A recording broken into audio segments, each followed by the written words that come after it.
proud members of the Podbelly Network. What's your favorite scary movie? Oh, come on, you know I don't watch that shit. Why not? Too scared? No, it's just what's the point? They're all the same. Some stupid killer stalking some big-breasted girl who can't act, who's always running up the stairs when she should be going out the front door. It's insulting.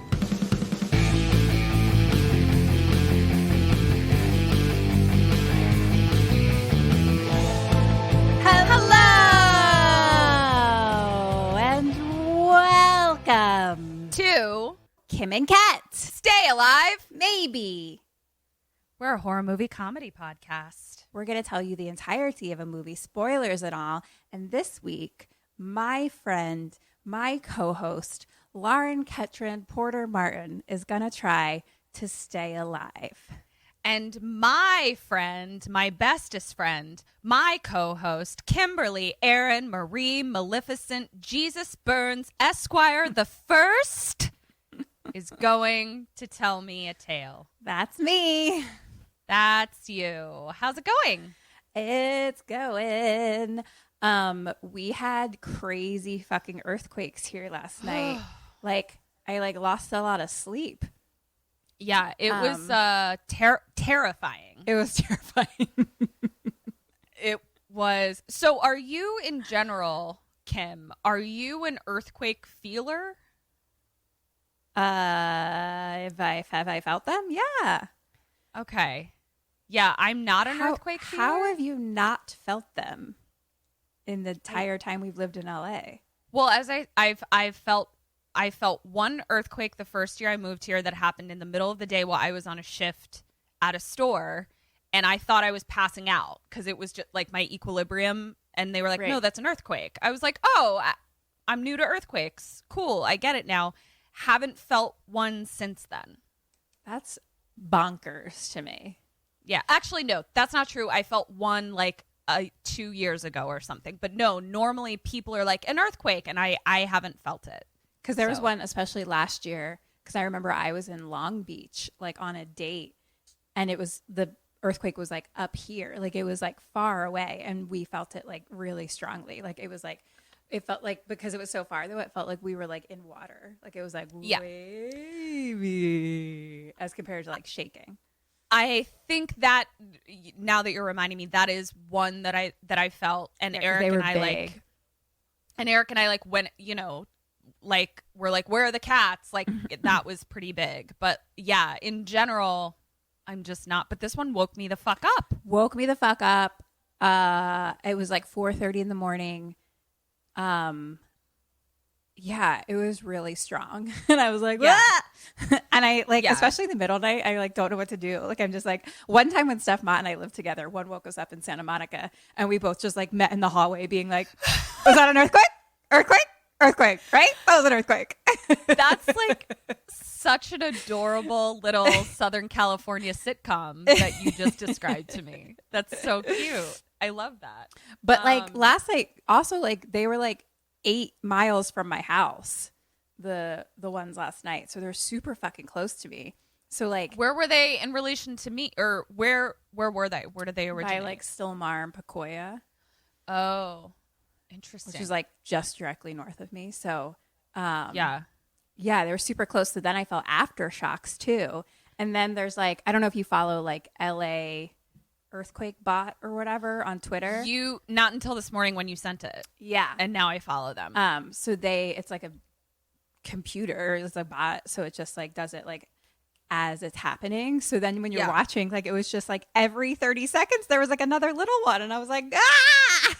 That's so scary. I know. So then I was awake for like an hour, and then finally started to fall back asleep, and then there was another big one at like 6:30, 6:45, and then that woke me up again. And then there was like more aftershocks and stuff. Oh my gosh. Well, the one good thing that, so we obviously like, we have like an earthquake backpack or whatever, and like crates for the kids and stuff. But I was like, if there's an earthquake, like I don't have a means of like attaching my cats to anything other than holding them in my arms. So like I was like, that's a concern.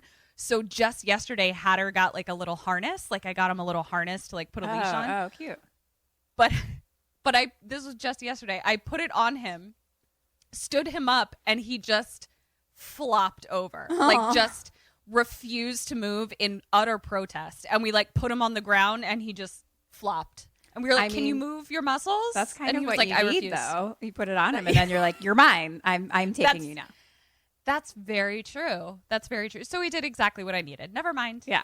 Yeah. Just in case anyone is new to our podcast, when Ketryn says kids, she means her cats. She's not putting human children into crates. Just to clear that up for anyone. You know what? That was smart. Thank you. We are very against that. Yeah, because I did just talk about putting children in crates. No, cats. We are strongly opposed that on everywhere you can go, especially on borders and things like that. Just not so opposed. Not opposed, however, to putting children on leashes. I was on a leash and I loved it.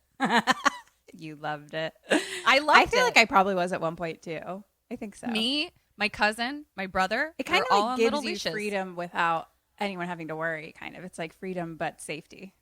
100%. I don't know why parents are now all like children's rights for no leashes. I was like, no, leashes are the best thing that ever happened to children and the best thing that ever happened to parents. Yeah, I think it's a win-win. I guess I haven't thought much about my stance on that, but my immediate reaction is I'm for it. But and I haven't done the research.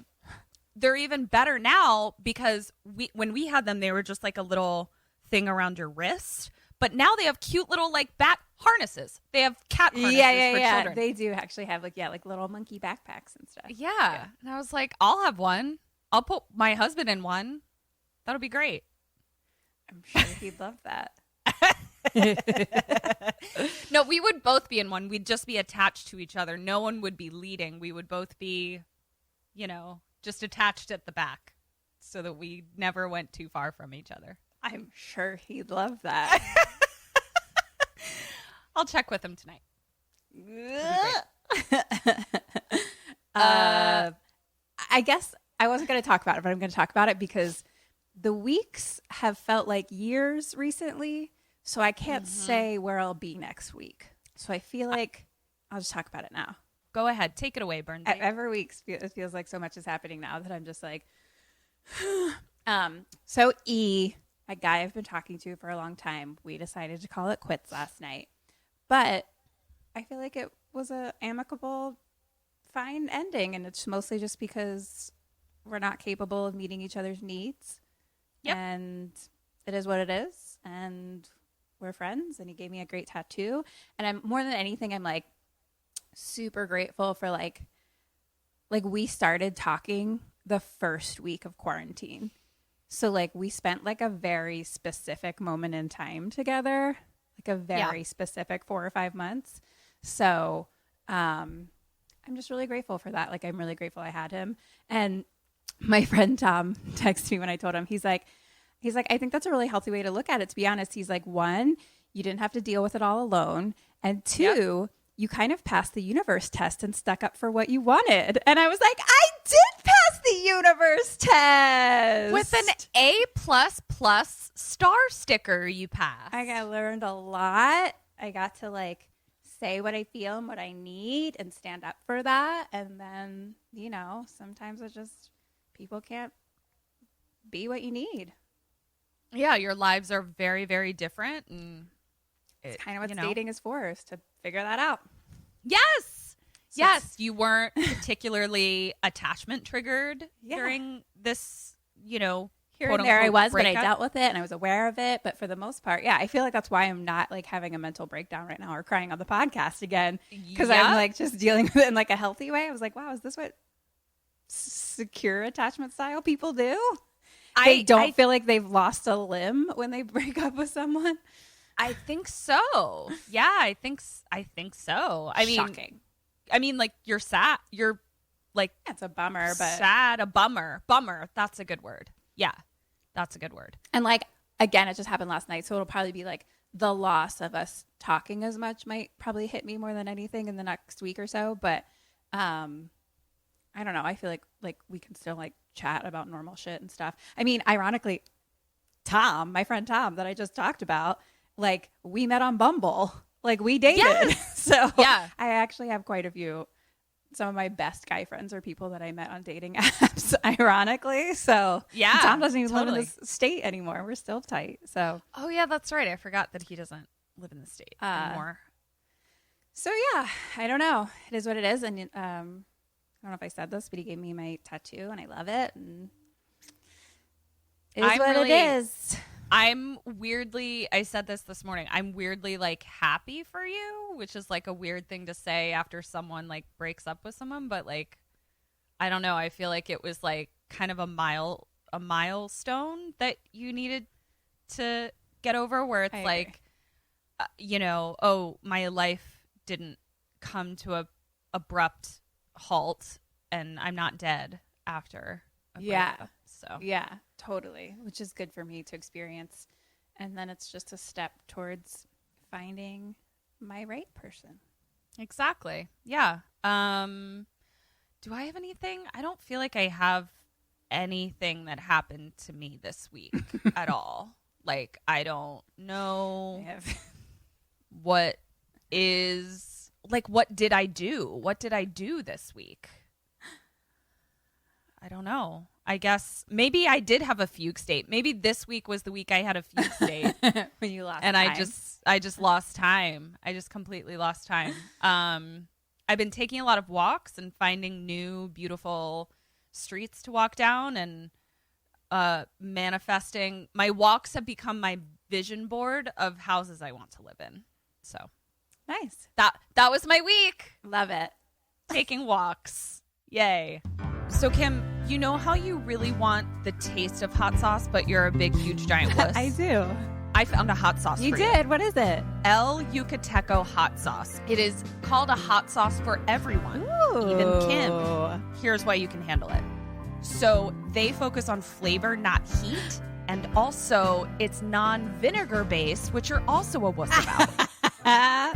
This is made for me. They use the whole fruit of the pepper, non-vinegar based, and then they also don't use the capsaicin extract, which is the thing that burns your mouth off. Wow. They have 5 different habanero based sauces. You can do the jalapeno, that's the least hot.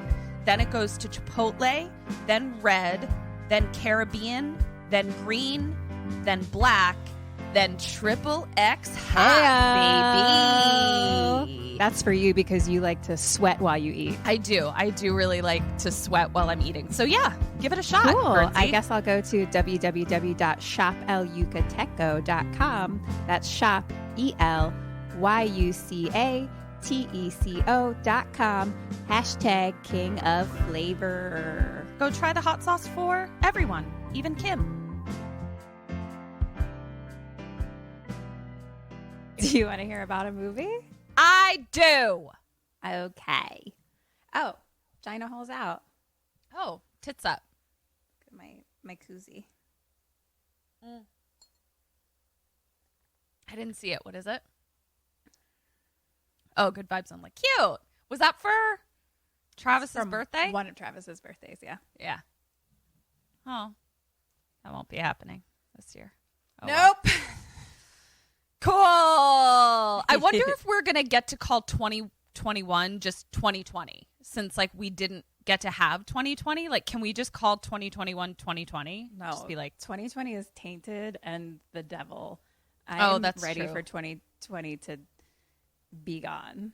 that's true. Maybe so in actuality, we should just, in any timeline that we write down, it's just 2019 2021. It's like how some apartment buildings like skip the 13th floor, or like hotels. Yes. I do feel bad for like kids that are born in 2020 though, because like it's gonna their parents are gonna have like PTSD every time their birthday comes along. That's how I felt last night, like in the middle of the night, alone and scared from the earthquake. I was like, 2020, like if this is the quote unquote big one, that's like, oh my God, I cannot. 2020. It's just, I thought that too. I was like, wouldn't it just, I'm not even going to say it out loud. I just don't even want to say it out loud. I'm also but yes. unprepared. I should probably get one of those packs or whatever that you have. Yeah, they have them at Home Depot in a very prominent display right now that I feel like is very much like 2020. You might want to have an earthquake backpack. Like it's very prominently displayed. Let's be real. Yeah, Let's just be real. Yeah. So yeah, you can go get one. It's just a cute little red backpack, just all ready to go for you. Okay. Yeah. Okay. Tell me a movie. I don't know the clue. I looked at the clue today. I have no fucking idea. I'm excited. This is a lovely movie from 1988 called Child's Play. Oh my God, I'm so excited. Yeah. Oh, I know about this little dick. All right, here we go. I'm very excited. Okay. Dead or alive? Mom. Did you say mom? Mom. Okay. Dead. Andy. Alive. Mike / Jerry.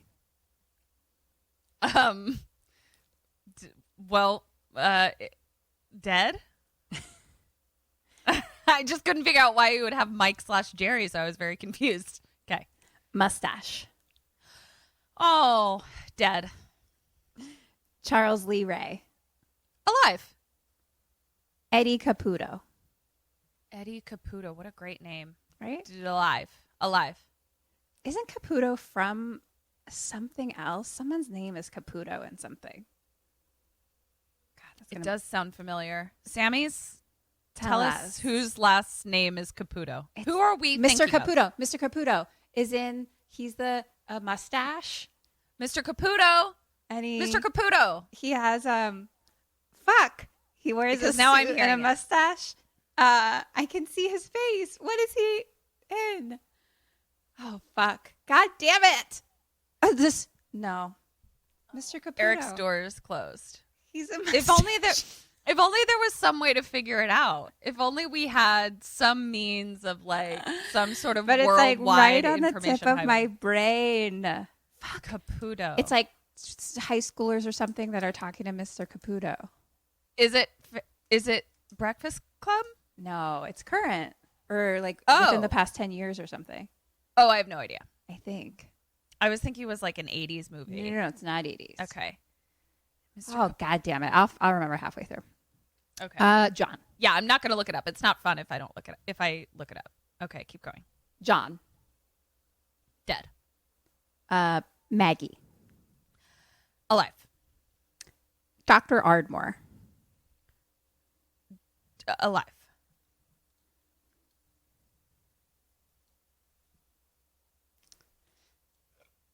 Was that a Kim score? It was an old school Kim Burns score. Wow. Shit. Like really bad. Wow. Like I'm telling maybe you. your worst ever.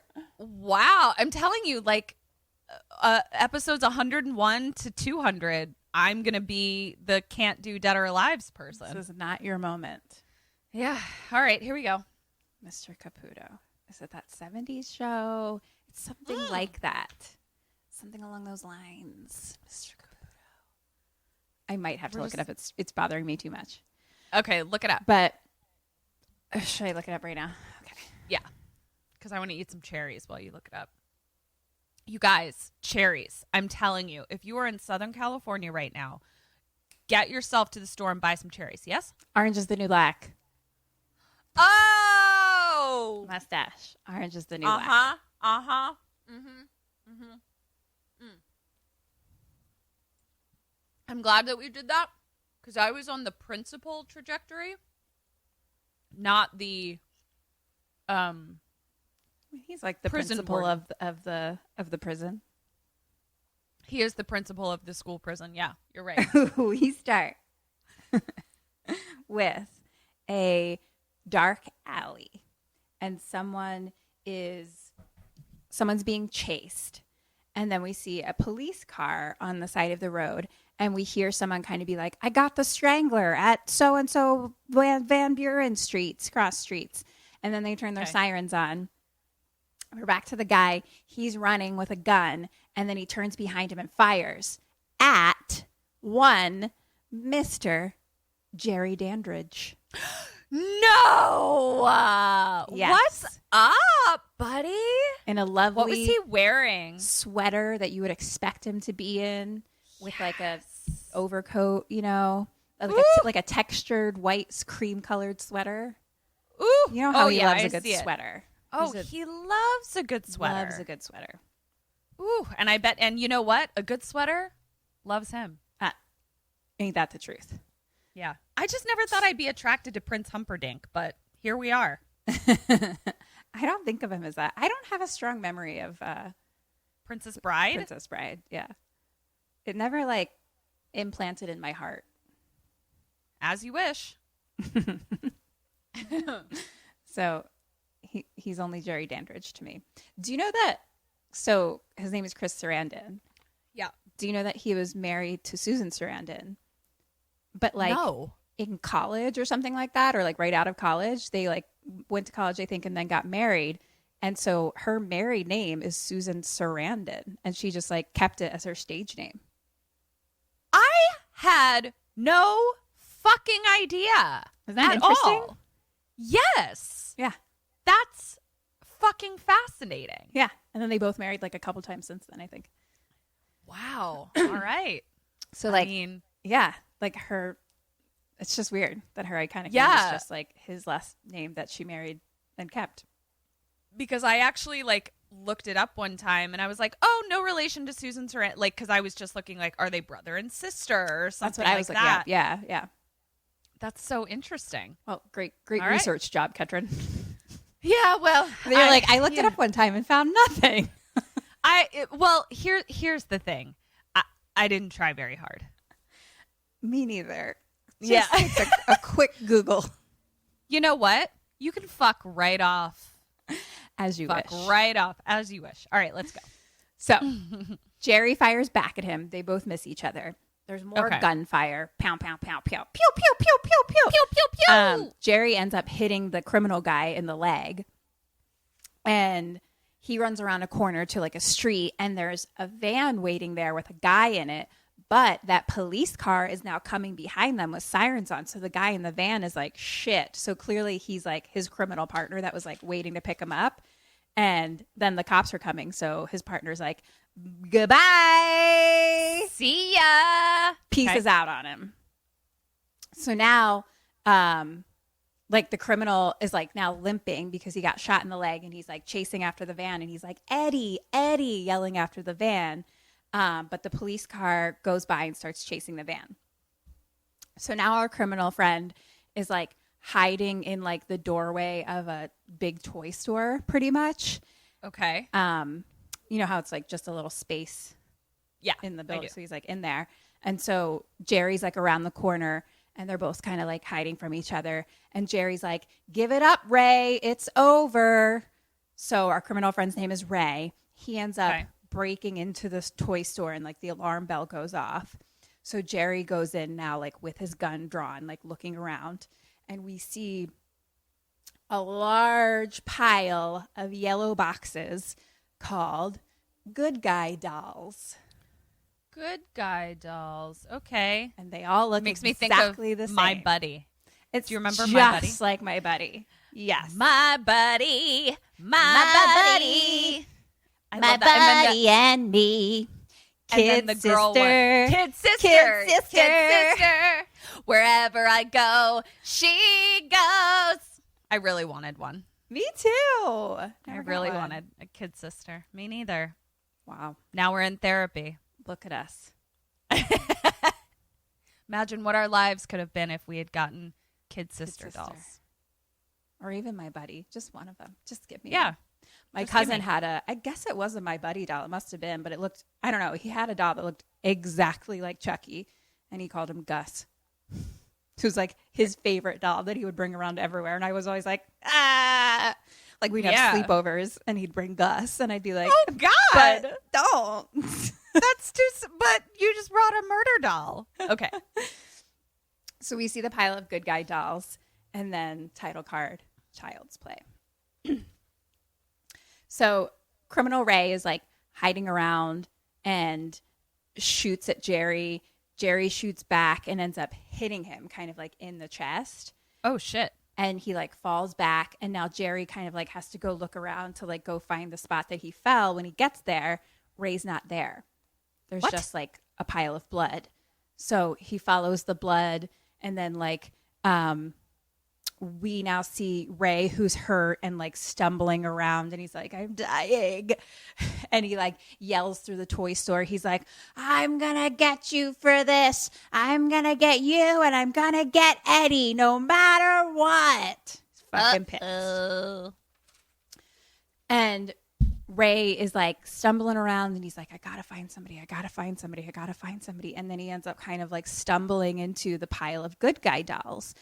Jerry now like hears the crash from over where he is, and Ray looks at the dolls and he pulls one out, and then Jerry from where he is starts to hear chanting, and then we start to have like lots of thunder and like lightning kind of above, like a big like storm a brewing, and Ray is now holding one of the dolls and just chanting over it, like chanting like, and it's like thunder and lightning, and then he's getting louder and more thunder and lightning and louder, and then lightning strikes down through the store, and it's an explosion. The fucking windows bust out the front, like things catch on fire. It's destruction everywhere. Jerry ends up getting up. He's okay. He looks around. Thank God. And finds Ray's dead body. Okay. And then the camera does a close-up on the doll's face. Oh, no! He's a criminal witch. He is a criminal witch. Now we have a little happy birthday sign in like an apartment, and a couple, like two like gift wraps up. I don't. You know what two I mean. Gifts that are wrapped up. Yes. Got it? Okay, got it.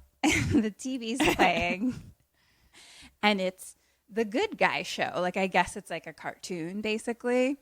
And okay. This cute little kid, like adorable looking little boy, is watching, and he's like, I already saw this one. And he's literally wearing a full outfit that is exactly what they wear, like the striped shirt with overalls. But it's like a one-piece situation, and like little footsies with it and stuff. Like, it's the whole kit and caboodle. Shebang. Oh, that's really cute. And so then he goes into the kitchen and he climbs on a chair and starts putting toast in the toaster. And then he goes and makes some cereal, which is Good Guy cereal. Like, he's obsessed. Gosh. Wow. He's obsessed. Little kids like in a kitchen trying to like do things is my kryptonite. I think it's so cute when they're like trying to I think it's so cute. I'm going to show you this entire scene. It's very adorable. Oh my God. So like, because they like can't hold can't things do right. it. Yeah. So they're like, he like pours in so milk cute. and it overflows, and he has a cup of orange God. juice. And then like, then on the TV, we start hearing that like, it's like brand new. You can have a Good Guy doll of your own. oh. And they're like, it's like basically a little commercial for it. And it's like, they say 3 different sentences. They turn their heads and blink their eyes. And so it's like someone talking to one, and he's like, hi, I'm Oscar, and I'm your friend till the end. So they like each have their own personalized name, pretty much. Oh, cute. Oh, okay. Yeah. So they're all different. Oh, cute. Yeah. You know what I just was reminded of in like a very scary way? What I did not want was Teddy Ruxpin. Really? You were scared of Teddy Ruxpin? Yeah. I remember like just not wanting one, but then now looking back on it, it like really creeps me out. I think there was just something like very not warm about his eyes. Like they were very like, yeah. I mean, I didn't like it. They're dead inside. Yeah. I didn't like it. Yeah. I don't think That I just had one of reminded me of those either. Someone I knew had one though, so I kind of got to play with it a little bit. But yeah, I guess I didn't have any cool toys. What did I have? Jeez. I had my mom's old Barbies. I had my mom's old Barbies too. Yeah. Oh, and I had New Kids on the Block dolls. I was super into those. And then I would make my New Kids on the Block dolls have sex with my cousin's Barbies. Oh, I would make my brother's like He-Man dolls have sex with my Barbies. Ooh, He-Man. Okay. He-Man and all those kind of like we had a lot of like boys and girls toys. So right. I had a Cabbage Patch. I feel like she was one of my favorites. I had a Cabbage Patch too. I did have a Cabbage Patch. Oh, and I had lots of Disney princess dolls, like Ariel dolls, Jasmine dolls. I also had Lady Lovely Locks dolls. Do you remember Lady Lovely Locks? Mm-mm.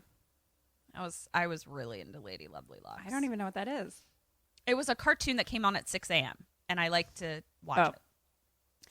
I have never been an early riser. I was never that child that woke up at 6 a.m. and watched cartoons. My brother would be down there for like 4 hours by the time I'd get down there. That's so fun. Yeah, I don't know why I was up at 6 a.m., but I was super into Lady Lovely Locks. Yeah.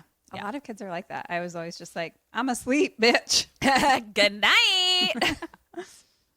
So they each have their own name. And our little boy, his name's Andy, he's very excited about this idea of getting a good guy doll. But now he realizes that his toast is burning.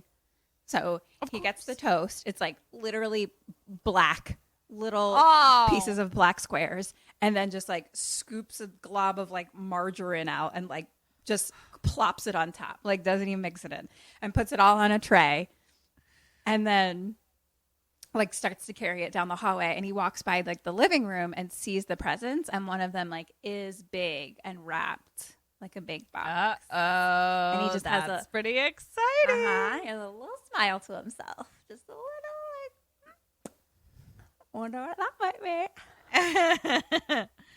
So now he goes into his mom's bedroom and he's like, mommy, wake up. And he like puts the tray down and like jumps on her, and he's like literally like, wake up. But I was like, oh God. And she's like, Andy, what time is it? Oh God, it's 6:30 in the morning. Oh God, hi. Good morning. And he's like opening the curtains, being like, it's a beautiful day. And like, this fucking asshole. She's like, okay, birthday boy.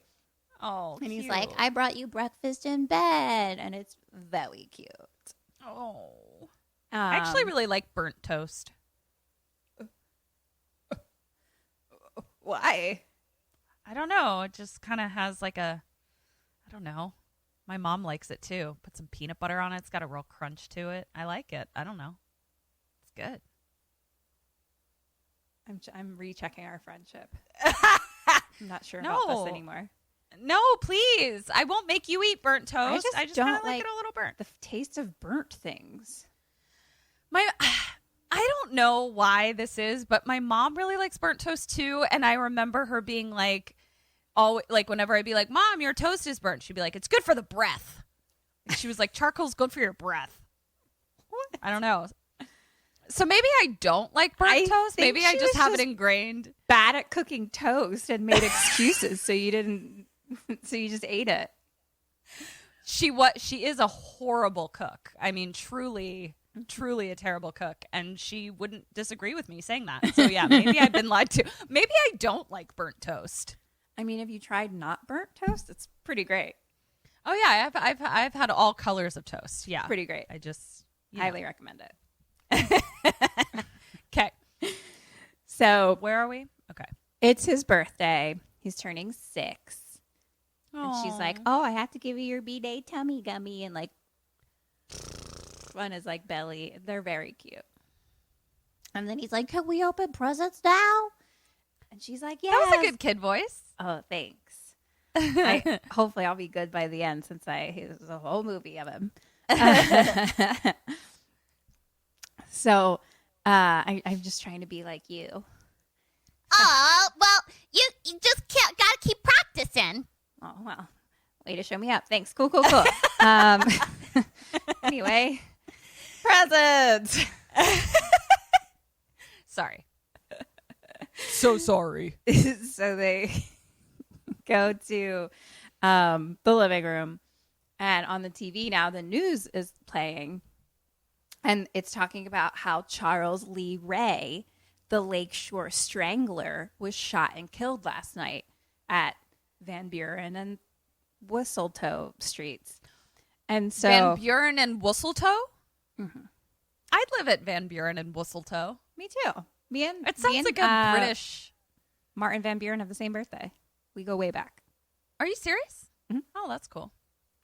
Yeah. Me and Sir Humphrey Whistletoe have the same birthday. You do? Yeah.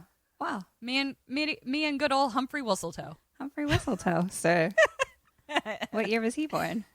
1624. Oh, good day, Sir Humphrey. Yep.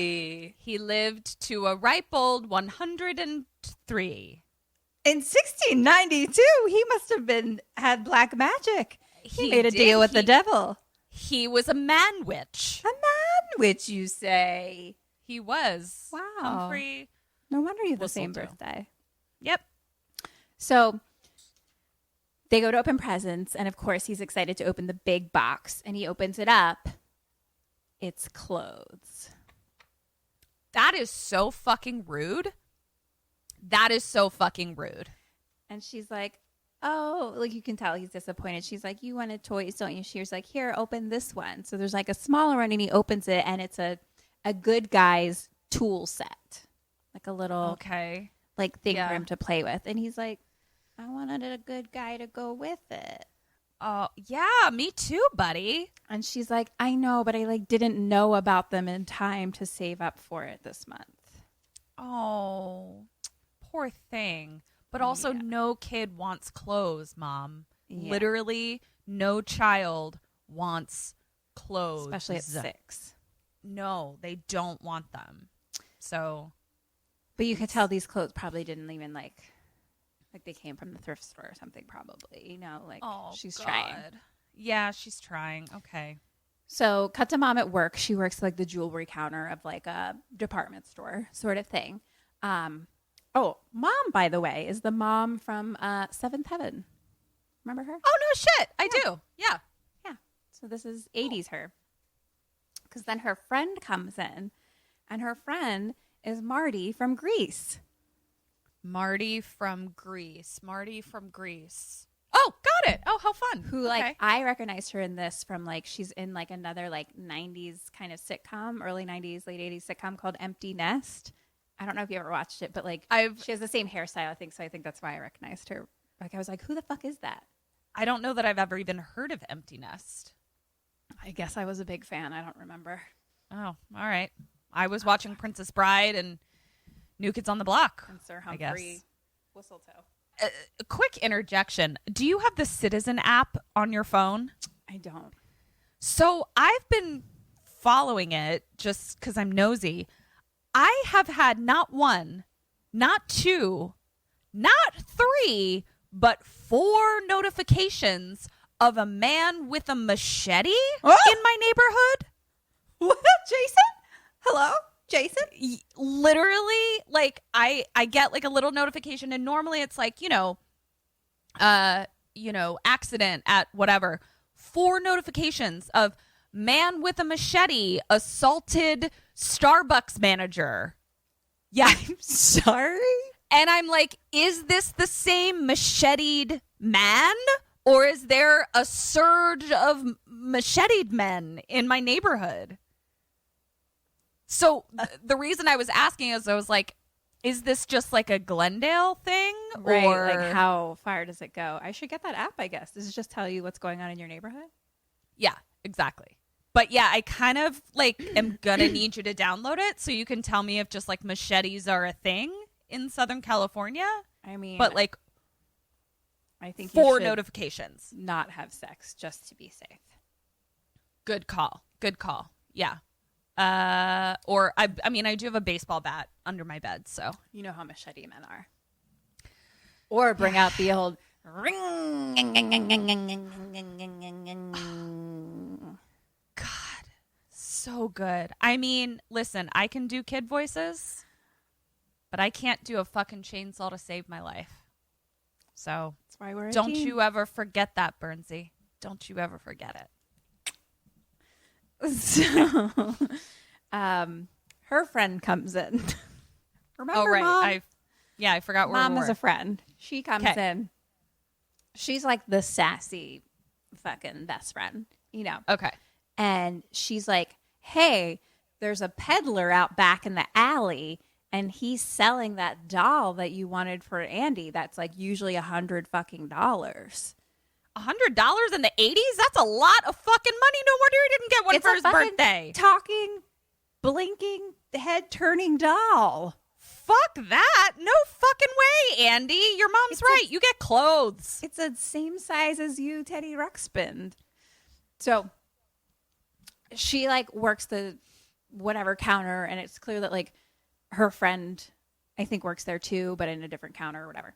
But she's like, I can't leave my counter, like I'm working. You know what I mean? So question number 1, what does she do? What do you do? Okay, let's see. I wasn't kidding. Like, I get that he wants this toy, but like he's gonna get sick of it in like less than 6 months. So I mean, it's a lot of money. He loves good guys. He loves good guys. I don't know. I think she's gonna ask her friend to man the counter. I am not gonna get the toy. So she's gonna get it? She's gonna get it. I'm not going to. Yes. I mean, you're a horrible mom, but it's for the best this time. I know. I just remember like wanting a lot of toys and like my parents being like, that's too expensive. And then I was over it. So I just think, you know, kids are fickle. Put them on a leash. Let them play with some rocks. They'll be fine. Again, children are not cats. They are different. Sorry, I keep getting confused. So they both go into the alley. She ends up getting it for $30. It's a pretty good price, but still, $30 in 1980, that's not cheap. But from 100. I hear you. Also, I'm it's just not saying. 1980. It's 1988. Fine. I'm saying do you want me to put food on the table, or do you want a fucking doll that you're going to be sick of in a month? I love the good guys, Bob. Until you know how much I watch the show, I have the outfit, I have the cereal, I have the tool belt. I love it so much. Listen, I like putting food on the table, you little brat. I'm only 6. Here's some burnt toast. Where's my Good dad? for your breath. Where's my dad? I have him on a leash in the backyard. So they go back inside, and their boss is waiting for them. And he's a real fucking Office Space. What are you doing, boss? A real Dilbert. Real Dilbert. And Wait, did they both go? they both went. Yeah. Okay. It's dumb. And basically now he needs mom to work late tonight because somebody else, whatever, is sick. And Maggie's like, I can do it. And he's like, you work in shoes. You can't work the jewelry counter. And basically Maggie, the friend, ends up saying that she'll take care of Andy tonight. So he needs like, mom can like leave and then has to come back at 7 or something. Okay. So cut to mom and Andy coming home. And she's carrying a big package like wrapped in brown paper. And she's like, I have a surprise for you. This actually isn't groceries. And then he opens it up and it's a good guy. Oh, and I bet he's so happy. He's so happy. And he immediately talks to him and he's just like, hi, I'm Andy. What's your name? Like right to his face. And it's that's so cute. so cute. And the little doll's like, hi, I'm Chucky. I'm your friend till the end. Heidi ho. Uh-oh. Cut to later. Maggie's now in their house, like eating birthday cake on the kitchen counter. So I'll explain. They live in like a high-rise like apartment, and it has the kitchen, which like leads into the living room on the side. The living room has a fireplace in it, like a couch, and then that leads. They both lead into like a hallway, and that's where the main front door is. And then we go down the hallway on the right is Mom's room, and at the very end, the door at the very end is Andy's room. Okay, got it. Very good description. Oh, thank you. So Maggie's eating birthday cake, and Andy's like sitting in the living room playing with his good guy tools and his Chucky. And the TV's on, and like the news commercial comes on, and they say Eddie Caputo has escaped the precinct. Uh-oh. And so Wait. Eddie Caputo, but I thought he died. No, that was Oh Ray. no, that was Ray. Okay, got it. Eddie I'm with you. was his friend in the van that pieced out on him. Got it. So he must have gotten arrested, and then he escaped. Okay, somehow. got it. And like the Chucky doll then like turns his head like towards the TV. Oh God, why? Also, did you know that my very first crush in the entire world was Chucky Paul? His name was Chucky Paul. Chucky Paul. That's a name. I loved him so much. He was a grade above me. I was in 3rd grade and he was in 4th. And I became friends with Erin. Can't remember her last name because she was neighbors with Chucky Paul, but I only so liked her. Wow, cold-hearted. I know. But, you know, girls got to do what a girl's got to do when Chucky's on the line. I wonder what you became friends with me for. Who did I want to fuck to be your friend? Nobody. I'm just kidding. I like you for you. Thank you. So Eddie escaped the precinct. Chucky looks at the TV, and Andy's like, "You're not watching me." And then so Chucky looks back, and he's like, "Hey, want to play?" And I then don't know. Maggie's like, "Okay, time for bed." And so we see now that like Andy kind of puts his ear to Chucky's face, like he's kind of listening as if Chucky's like whispering. And Andy's like, "Chucky wants to watch the 9 p.m. news." And Maggie's like, "Sure, okay." And so she picks up Andy and like just grabs Chucky just like by the arm and like turns off the TV. And she like brings him to his room, and she's like, "Okay, you need to brush your teeth now." She's like, "I'm going to go clean up, like yell when you're done." And Andy's like, "Chuck, you want to see my room?" And so Maggie's now out in the kitchen. She's like putting dishes away. Andy's now in the bathroom brushing his teeth. Also, the bathroom is one of those ones where it's like it's basically the mom's room, which is connected to the bathroom, which is also connected to the hallway. Got Like it. It's a loop-de-loop. A loop-de-loop bathroom. Got it. And then at the end is Andy's bedroom. So, we see Andy's brushing his teeth. Maggie's putting dishes away, and all of a sudden she's startled because the TV turned on in the living room. It's the news, and she goes and like peeks out, and Chucky doll is just like sitting in the chair Absolutely not. in front No. of the TV. Throw that doll out the window. Get out of here. This is why you don't buy your children toys. Question number 2. What do you do? What does she do? I am going to throw that doll in a trash compactor and burn the remnants. That's too scary.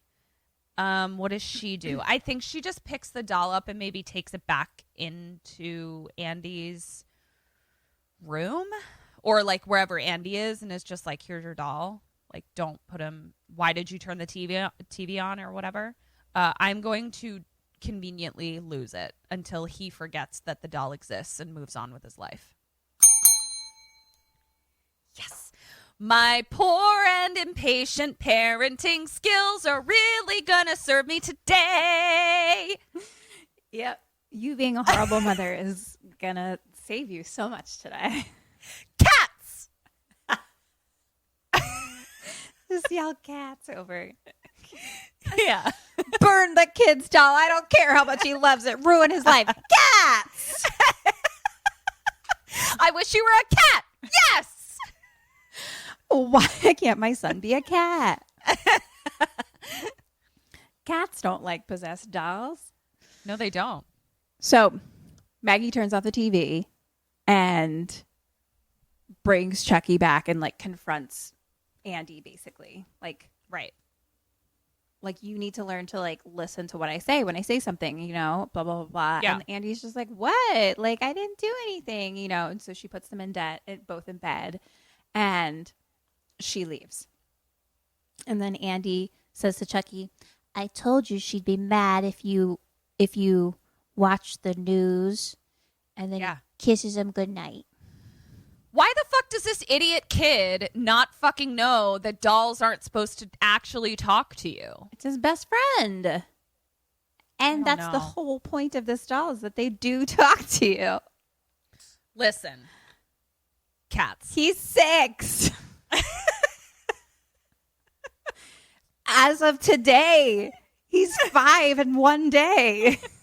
It's literally No, it'd be, it's 6. 5 and 366 days. There you go. Yeah.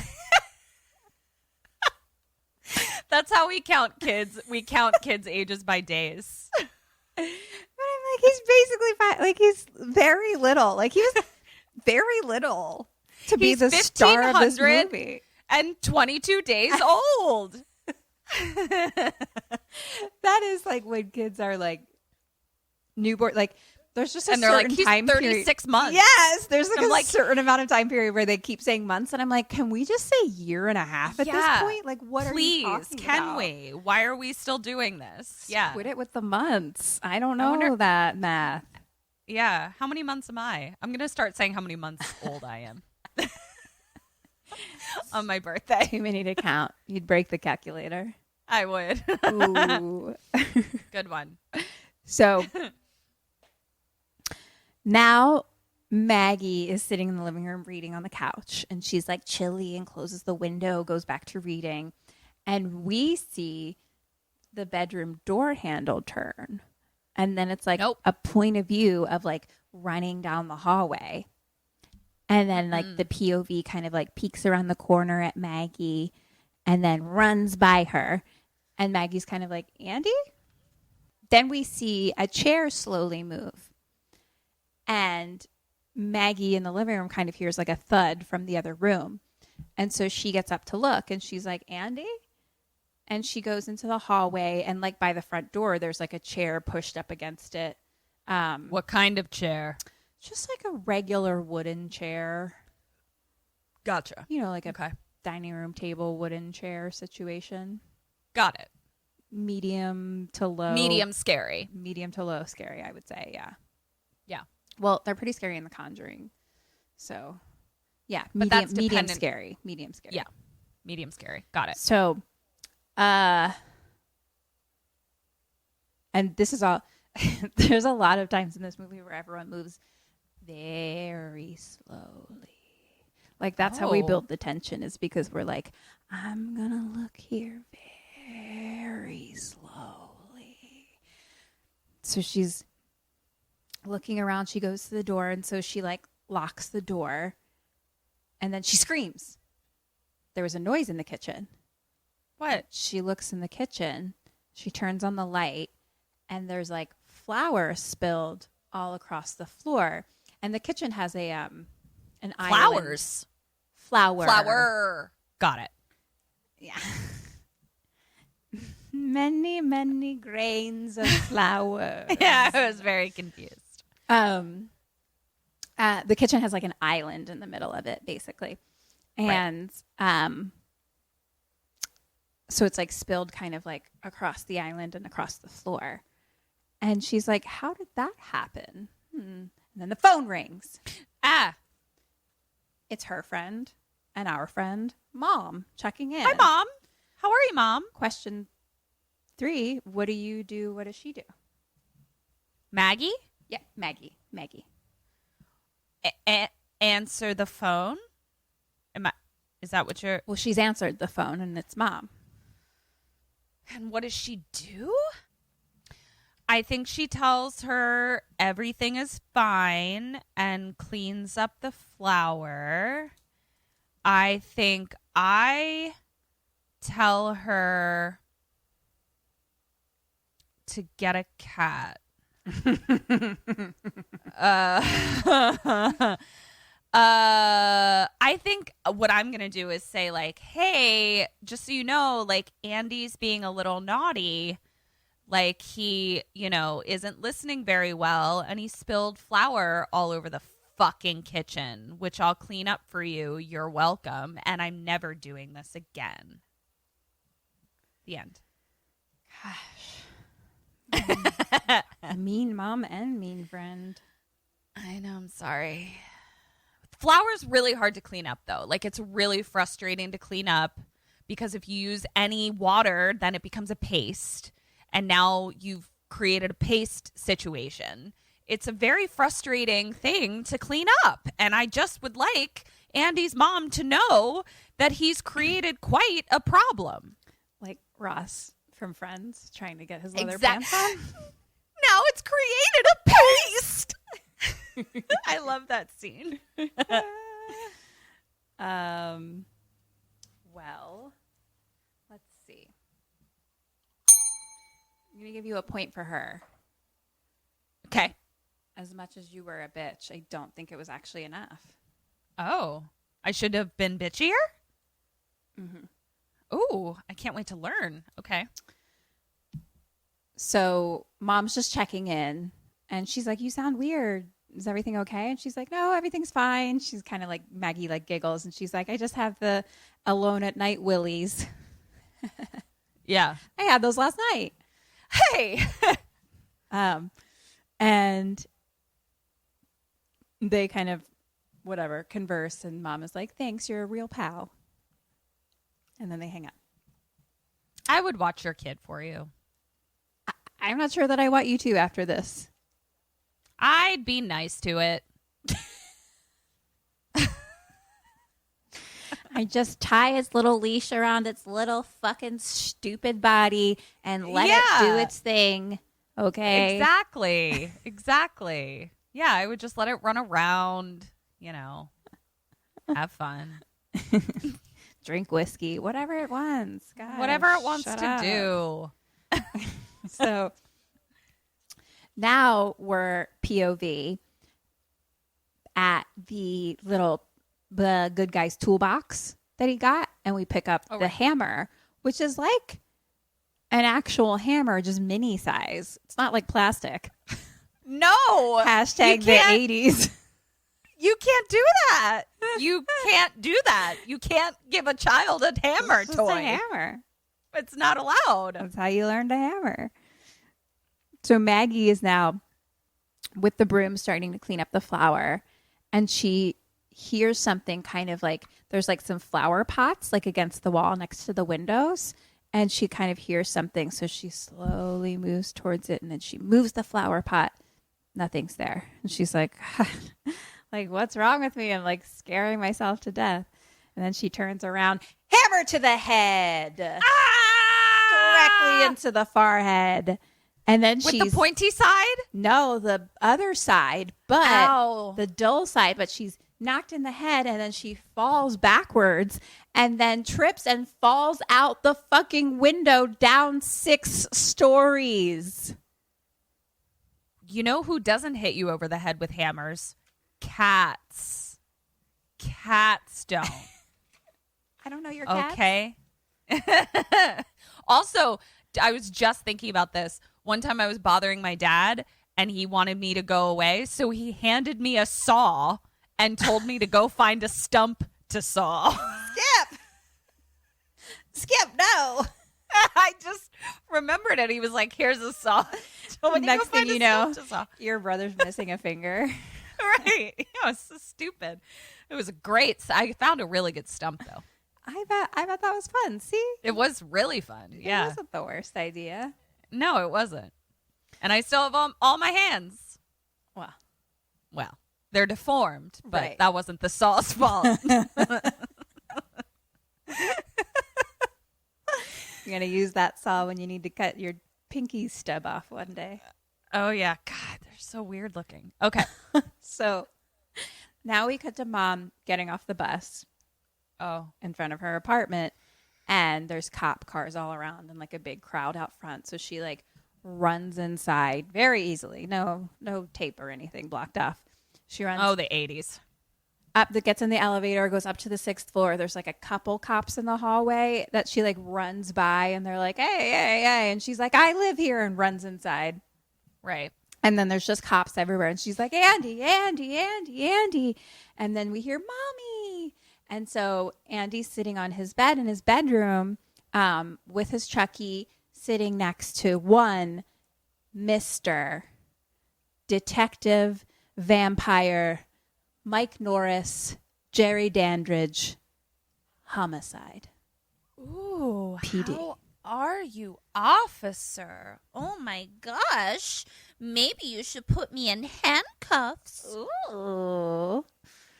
So mom hugs Andy, and she's like, where's Maggie? And Andy says, she had an accident. Uh-oh.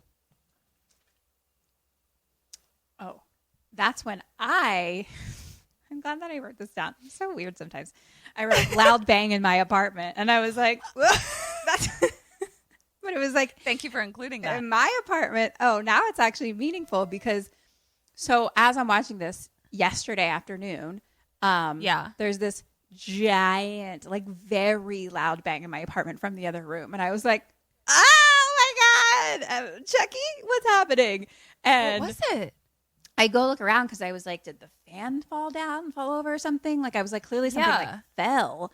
And I like go look around and can't fucking find anything. So then I'm even more freaked out. And Me then too. I realized it was the mirror that was hanging on the back of my door of my bedroom. But the bedroom door was open. So like I couldn't even like see it. So now it was just like, it had just like fallen onto the Down. ground. And it's like, But didn't shatter or why? anything.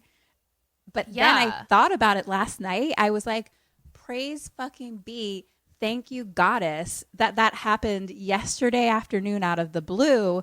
Because if that happened when the earthquake came at 4:30 in the morning, You would have just shat your bed. Just Just a bed full of feces. 100%. Just rolling around like a pig in my feces bed of Just fear. Poopy doop all over you. And that fear poop. We all know that Yeah. fear poop smells worse than regular poop. Fear. 100%. Actually, you guys should follow us on Twitter because I just retweeted someone. It was George Wallace.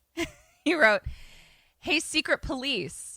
If you ever kidnap me and throw me in a rental van, I will shit so bad inside that van. I hope your unconstitutional asses are ready to pay $1,700 to get my grown man feces out of that Chrysler Pacifica and whatnot." Yes. And I wrote, ha ha ha, at some point in time, shit yourself was a survival tactic on KKSAM. It was. What was that for? It was something where we were like, I think the best option is to shit yourself because it grosses out the killer, but I don't remember what it was. But I was like, no, Right. we definitely said that like shitting yourself tactic. is like a valid way to save yourself or to great deal with an tactic. earthquake, apparently. Yeah.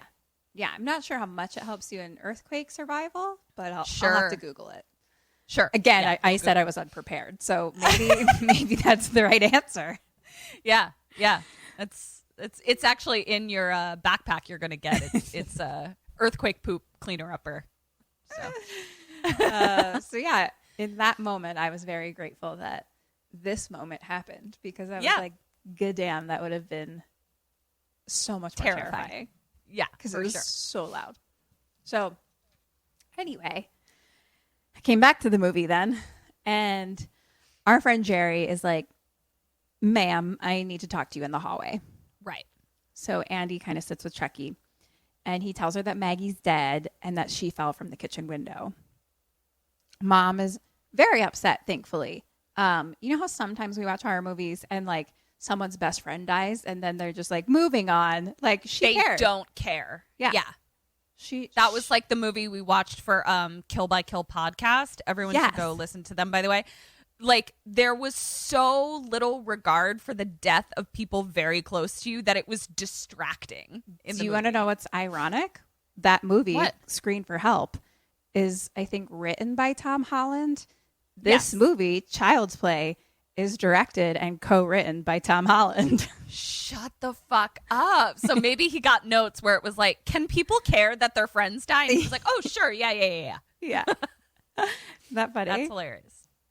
So, anyway, what were we talking about? I have no idea. Oh, that she fell out a 6-story window? Oh, and the mom's upset. Mom's upset. Right. Yeah. I mean, she doesn't, like, lose sleep over it or anything, but, like, in this exact moment, She expresses gave a normal fuck. amounts of human concern. she gave a fuck. Okay. And so now Jerry asks if she knows what these are, and he shows her little footprints in the flour on top of the kitchen counter island. Oh. Convenient. And that the the mom flour is was like, and the mom is like, what are you implying? Are you trying to say that Andy was on the counter? And Jerry is like, I mean, we checked all his shoes and none of them match, actually. Well, of course. Yeah. At that moment, Andy and Chucky run in. Okay, yeah. Andy runs in. Okay. And Jerry's like, hey, what's on your feet right now?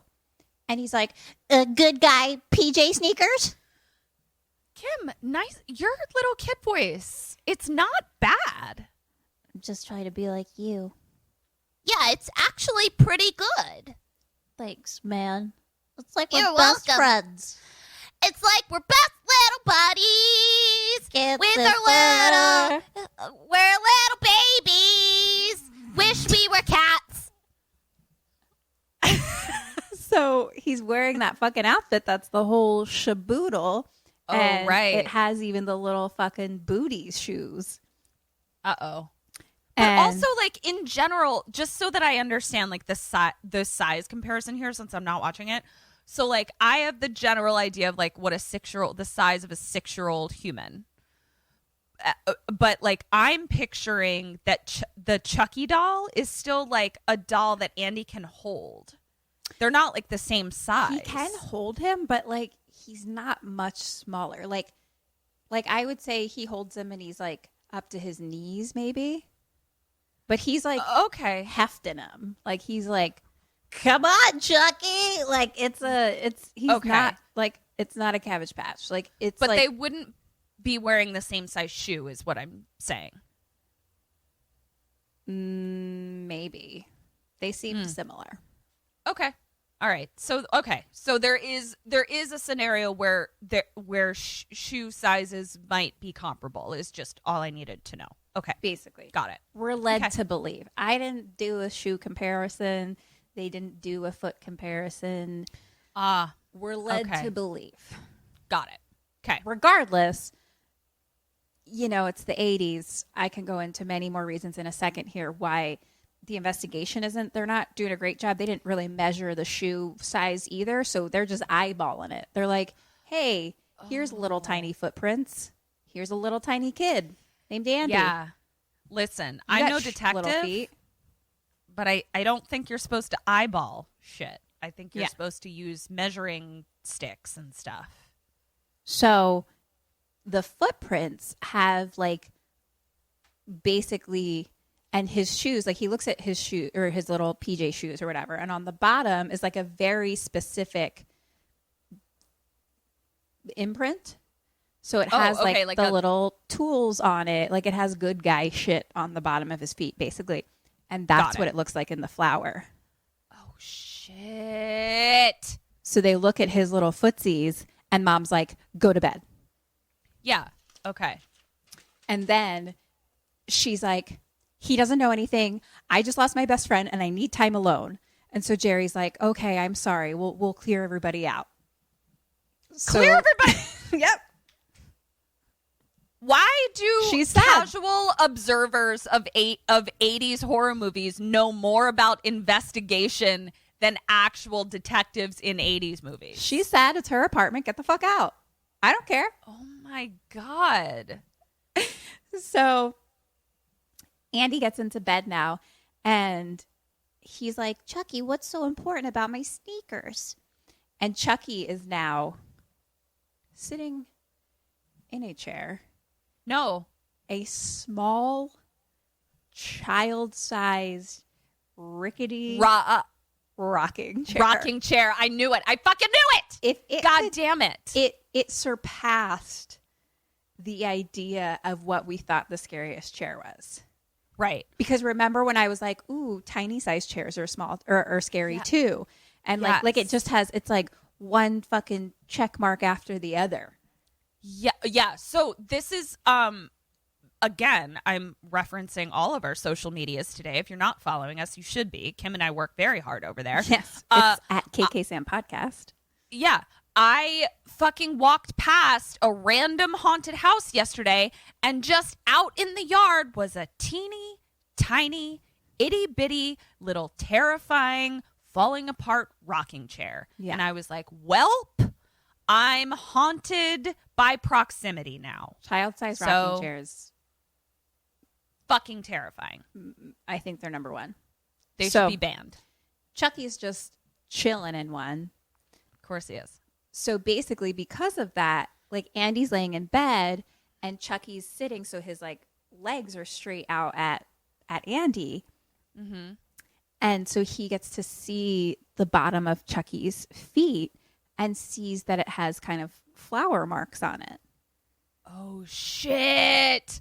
So fucking little 6-year-olds doing the detective work of the detectives. Exactly. Damn. So he is like, holy shit, I'm a detective. And he runs out into the hallway, and like the cops are basically leaving at this moment. And he's like, I know who was on the counter. Chucky. And they're like, the doll. Fuck. Now, kid, now you sound nuts. Yeah. So mom is like, go to bed. Yeah. Because now it sounds like he's trying to make excuses. Exactly. For his murdering ways. Right. So she is now kicking Jerry out. And he's like, are you going to call us? You know? And she's like, don't you give up? Or she's like, you don't give up, do you? And he's like, you know, I hate loose ends. And she's like, well, I hate people who don't know when to stop. And I was like, and then she slams the door. Your friend was just murdered. Yeah. Your friend was just murdered. Like, excuse me, detective, can you please get the fuck out of my house and stop harassing us? Yeah, you better believe if you're murdered, Kim, I'm going to be the most fucking obnoxious human being that those police officers have ever met. Like, they're literally going to investigate purely to get me off their assholes. Thank you. You're welcome. I appreciate that from my death, from the beyond. Yeah. So she slams the door. They go out into the hallway, or Jerry goes out into the hallway, and his partner, Mustache, is waiting in the hallway. And Jerry's like, I need an autopsy on my desk by the morning, and I need anything you can get on that mom and her son, the Barclays. Their name is the Barclays. Okay. And he's like, also, and he like pulls something out of his jacket, and it's like a bag, and he's like, get this to the lab. And it has the little kid's hammer in it. And he's like, it's a possible murder weapon. And the mustache guy's like, are you kidding me? Like, it's a kid's toy. Right. But also it's a actual hammer, you 80s idiots. So cut to mom washing her face, and she hears like a noise or whispering or something. And so she goes into Andy's room. It's dark. Turns on the light. And Chucky is sitting in a rocking chair with his back to her. And Andy is just sitting on the floor in front of the doll talking to it. No, I would throw that kid away so fucking fast. I would throw that kid in the trash. Yeah, no, correct answer. Like, that's when you're like, oh, I have a creepy crap bag. Goodbye. Yep. It's a do-over. That's what we call a mulligan. I tried. Oops. Gave it Goodbye, a good 6 years. Creepy crap bag kid. Goodbye. Give it a good 5 years, 367 days, but no more. No more. See ya. Do-over. So mom is like, who are you talking to? And he's like, Chucky? and then so she comes over and she looks at the doll and she's like, Chucky's talking back, isn't he? Like, what's he saying? And he's like, his real name is Charles Lee Ray. He was sent down from heaven by Daddy to play with me. Oh, fuck. He said that Aunt Maggie's a real bitch and got what she deserved. And Mom's like, how could you say that? Oh my God, that is unacceptable. And I'm so upset. And he's like, I didn't say it, Chucky did. And she's like, we all know that you're pretending. And he's like, I'm not pretending, like Chucky's alive, like really. And so Mom like picks up the doll and she's like, this is plastic, this doll is plastic, like, and you know, and Andy's like, don't hurt him, and she's like getting really like aggressive, you know, like she's just like, and she's like, he's like, he's alive, and she's like, stop it, just stop it. This is stressful. He says, I know it's because of Aunt Maggie that you're yelling at me. Oh, it is, kid. And it's like, also because you're ruining my life. She says, exactly that. What? You're ruining my fucking life. Get out. She says, yeah, I guess it is. And he says, I'm sorry. I'll stop making up stories. I should hope so, you little piece of shit. I wish you were a cat. So now, you're not getting points for watching my children right now. So sorry. So he hugs Chucky and gets into bed, and Mom leaves. She shuts the door, but she kind of like listens on the other side of the door. And Andy says, you're right, Chucky. She didn't believe me. And then Chucky's like head turns towards the door, and you can kind of see in the light like the shadow of her still standing there. So then Chucky's like, hi, I like to be hugged. Like one of his 3 sentences. Right. And so Andy hugs him. Right. I wonder what my 3 sentences would be if I were a doll. Ooh. What would they be? One would be, can you get me some more wine? One would be, can you bring me some coffee?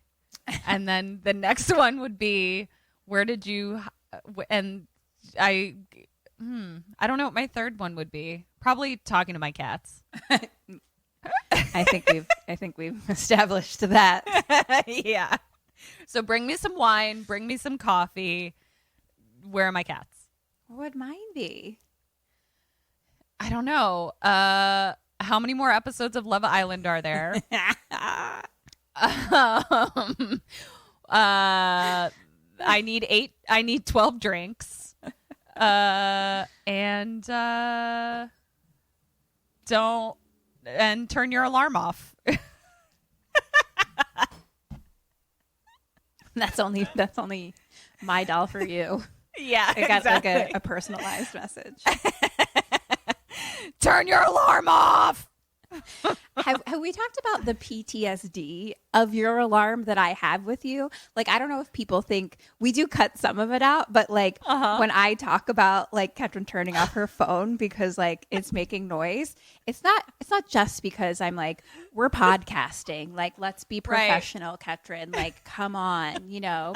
It's because this woman has tortured me with alarm sounds for many years of our life. I know. Very specifically, the very first year we moved out here. No, this was our second year at this point. We were roommates, just her and I at this point. And, you know, I worked a nighttime job. I worked at a restaurant. She worked an early morning daytime job where she had to like get up early and drive somewhere. So yeah, I did. You know, I liked to sleep in. I was fucking, I don't know, 22 or 23 or something, and drunk a lot. I was very hungover all the time, okay? Yeah. I don't want to wake up early. Even as a 6-year-old, she didn't want to wake up early after a long night of drinking. I've been living that life my whole life. Yeah. And I had to Let me get drunk and sleep, goddammit. And this bitch likes to do that thing where you set your alarm and when it goes off in the morning, you just immediately turn it back on. Yeah, you know that thing. People do that. Sure. Okay. Well, I just don't want to have to set it every night. And then this bitch goes out, probably gets drunk too, and then stays at other people's houses. She doesn't always stay at our apartment. Sometimes she's sleeping over at some guy's house, you know? Yeah. And then you know what happens? What? You know what happens at 6 a.m.?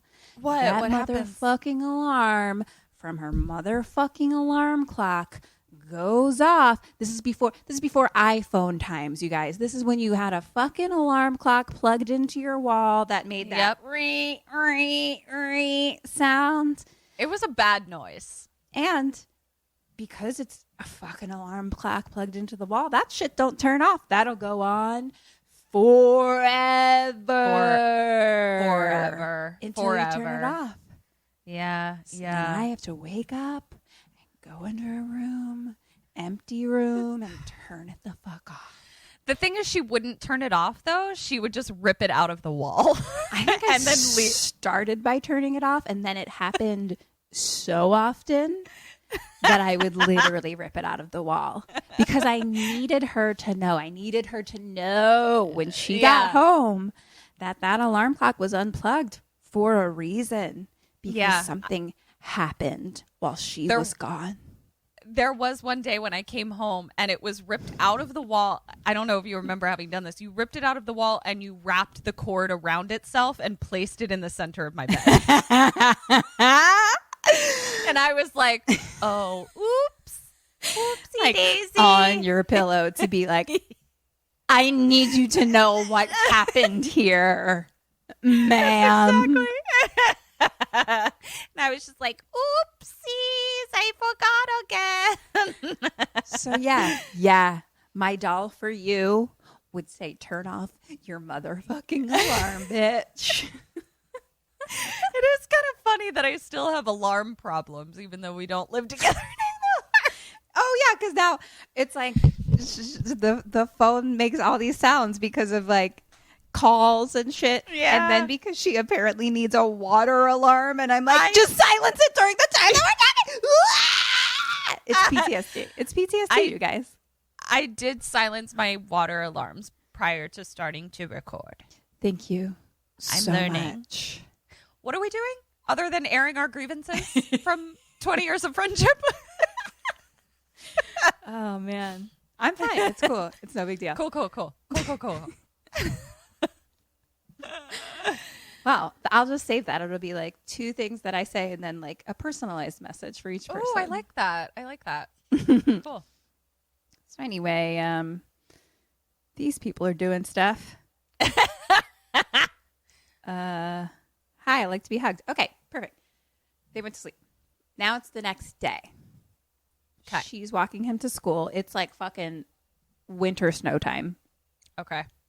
He's of course carrying his Chucky doll. He's like the little kid in fucking A Christmas Story, like carrying his Chucky doll. Like so bundled up, but then carrying a doll that's almost as big as himself. Yeah. Like, oh, that's cute. It's very cute. That's so dumb. What a little idiot. I love him. And she kind of like checks on him and makes sure he's like okay about last night, and like that we're not going to talk about the Chucky doll being real, and like is he okay to go to school, and he's fine. So he goes inside. She leaves. What's the kid's name? Gary? Andy. Yes. Gary, Indiana. Gary, Indiana. At that moment, she walks away. Andy and Chucky come back outside and walk in the other direction. What? And then get on a fucking train. Does she see them? No, or she's got her back. Okay. She's gone. She went home. Fuck. To work. What fucking kind of train conductor is letting a 5-year-old on his train? Fired. The 80s. You're fired, train conductor. And I'm not sure I can postmortem this, but I'm pretty sure we're in Chicago, it felt like. So it's like a big major city. Yeah. And Chucky's kind of like whispering to him on the train. And then they're going far. Like we were on the train for a long time. Oh my God. A lot of train shots. And I think we go to a kind of like bad-ish neighborhood, it seems. Okay. And he gets off and like comes down those steps that look like Chicago. Yeah. Like in ER, they go down them a lot. So Sure. that was one of my clues. Yeah. That was one of my context clues. So, and he gets off and then he starts listening to Chucky more and like walks and then starts walking in a specific direction. And it's like people are kind of fighting and there's like unhoused people around. So it like is supposed to be like a bad neighborhood. And we walk up to this like singular, like broken down old row home. Like really A real fixer-upper. Yeah. And Andy stands outside and he's like, "Is that it?" And there's also like piles of furniture and random shit out front of it, kind of like your neighborhood. Yeah. I'm just constantly calling the city of Glendale, being like, "Can you pick up the furniture on my street?" I've never seen so much furniture on a street than I do at Ketryn's. Every time I go, there's a new piece of furniture. And I'm like, how is everyone constantly moving here? It's very weird. I don't fucking get it. And it's so easy to get the city to pick it up. So Continue. Not everyone knows that, though. I learned that from you. Really? I think so. Oh, it's just like bulk pickup of trash. I don't know. I guess. Didn't know. I mean, I did it with like my old mattress, but Yeah. didn't know. Well, I guess everyone's an idiot like you in Glendale. Sorry, that was rude. That was rude. I take that back. Continue. Thank you. It's okay. I'm not offended. So Andy then places him in an outdoor in the snow rocking chair that happens to be out front. I'm banning rocking chairs. No more rocking chairs. So clearly 1988 Child's Play like knew that rocking chairs are the scariest chair. They were up on it. Chair. They must have. It's like they like time traveled to the future and listened to our chairs podcast. And they were like, "We gotta get more rocking chairs in here." And Andy's like, "Okay, you sit here. I'm gonna go tinkle." So he puts Chucky down and then like goes around the other side of the pile of fucking furniture garbage to go pee. This child is 6. I know. I'm very upset. And so we cut back and now the rocking chair is empty and swinging. Of course. POV running very quickly into the house. Okay. In the house, Eddie Caputo Uh-oh. The escaped guy. upstairs asleep with a gun. And we see like little fingers come around the front door as it opens. And there's like rats everywhere. It's just very dilapidated. Mm-hmm. And then a little hand opens the oven. And Eddie upstairs hears a noise and wakes up. And then the little hand in the kitchen turns on the oven gas, but blows out the pilot light. Cut back to Andy outside, who's looking for Chucky. And back inside, Eddie is now like up with his gun, like looking around the house. And he goes very slowly downstairs and he hears a noise in the other room and he shoots. And then outside, Andy hears the noise inside the house and he runs towards the house. He's like, "Chucky, Chucky." Oh, God. And then inside, Eddie hears Andy yelling outside, but then he hears a noise behind him. And it's like there's a door that goes to the kitchen, but it's closed. And he hears the noise on the other side, so he knows something's in there. And Andy's like out in the backyard, like being like, "Chucky, Chucky, Chucky." And so now fucking Eddie stands on the one side of the kitchen door and he cocks his gun. And then he opens the door and shoots. And then it explodes. Oh, man alive. The entire house explodes and literally falls to bits. Like it was already falling apart and now it was just like crumpled to pieces. Also, do houses fill up that quickly with gas? I mean, I think this was it was already on its last Gas legs. Its last 2x4. Okay, got it. All right, fair. Was So- the kid okay? So the kids seem to be. We didn't see, but Okay. but he appeared to be fine. He was Okay, nearby. cool. Okay. Because then we cut to Mom coming into the police station. And Jerry had clearly left her a message. And she's like running in. And he's like, did you not go to your school to pick up your son yet? And she's like, no, I came straight here. And Jerry's like, yeah, I don't know how I'm going to tell you this. Like, let's go into the office. Cut to Mustache in another room with Andy and Chucky. Oh, okay. All right. And Mustache is asking him, like, hey, do you know why Maggie fell out the window? And Andy says, Because she saw Chucky and he scared her so much she fell out the window. Listen, kid, you sound like a creepy crap bag. I hate to break it to you. I know you're being set up by a doll, but you sound like a fucking trash kid. Okay? trash kid. Yes. Sorry. So then the mom comes into that room and she's like, Andy, and like hugs him. And she's like, Andy, no one believes you about Chucky. You need to tell the truth or they're going to take you away from me. Oh, fuck. And so Andy's like, Chucky, they're going to take me away unless you say something. So say something. You need to show them. like, and he starts shaking him basically. And Yeah. Chucky just goes, hi, I'm Chucky. Oh, this little dick. And This that's little how dick toy. Andy feels. Andy's like, he's doing it on purpose. He told me never to tell anyone or he'd kill me. Oh my God, just throw the doll in the trash can then. with the kid. Exactly. Correct. Get a choice. cat. Points. Belding. Mister. Oh, Mr. Belding. I got it. Zing. I'll see myself out. Zingling. So, turns out, though, on the other side of the mirror is a doctor that's watching them. And he kind of buzzes in. And he's like, I think it would be best if Andy spent a couple of days with us. Yeah. You sound like a cuckoo banana kid. I don't know what to tell you, creepy crap bag. He sounds like a real cuckoo banana crap bag. He does. He really does. That's So- my medical opinion, my professional medical opinion. I mean, you're not wrong. I trust it.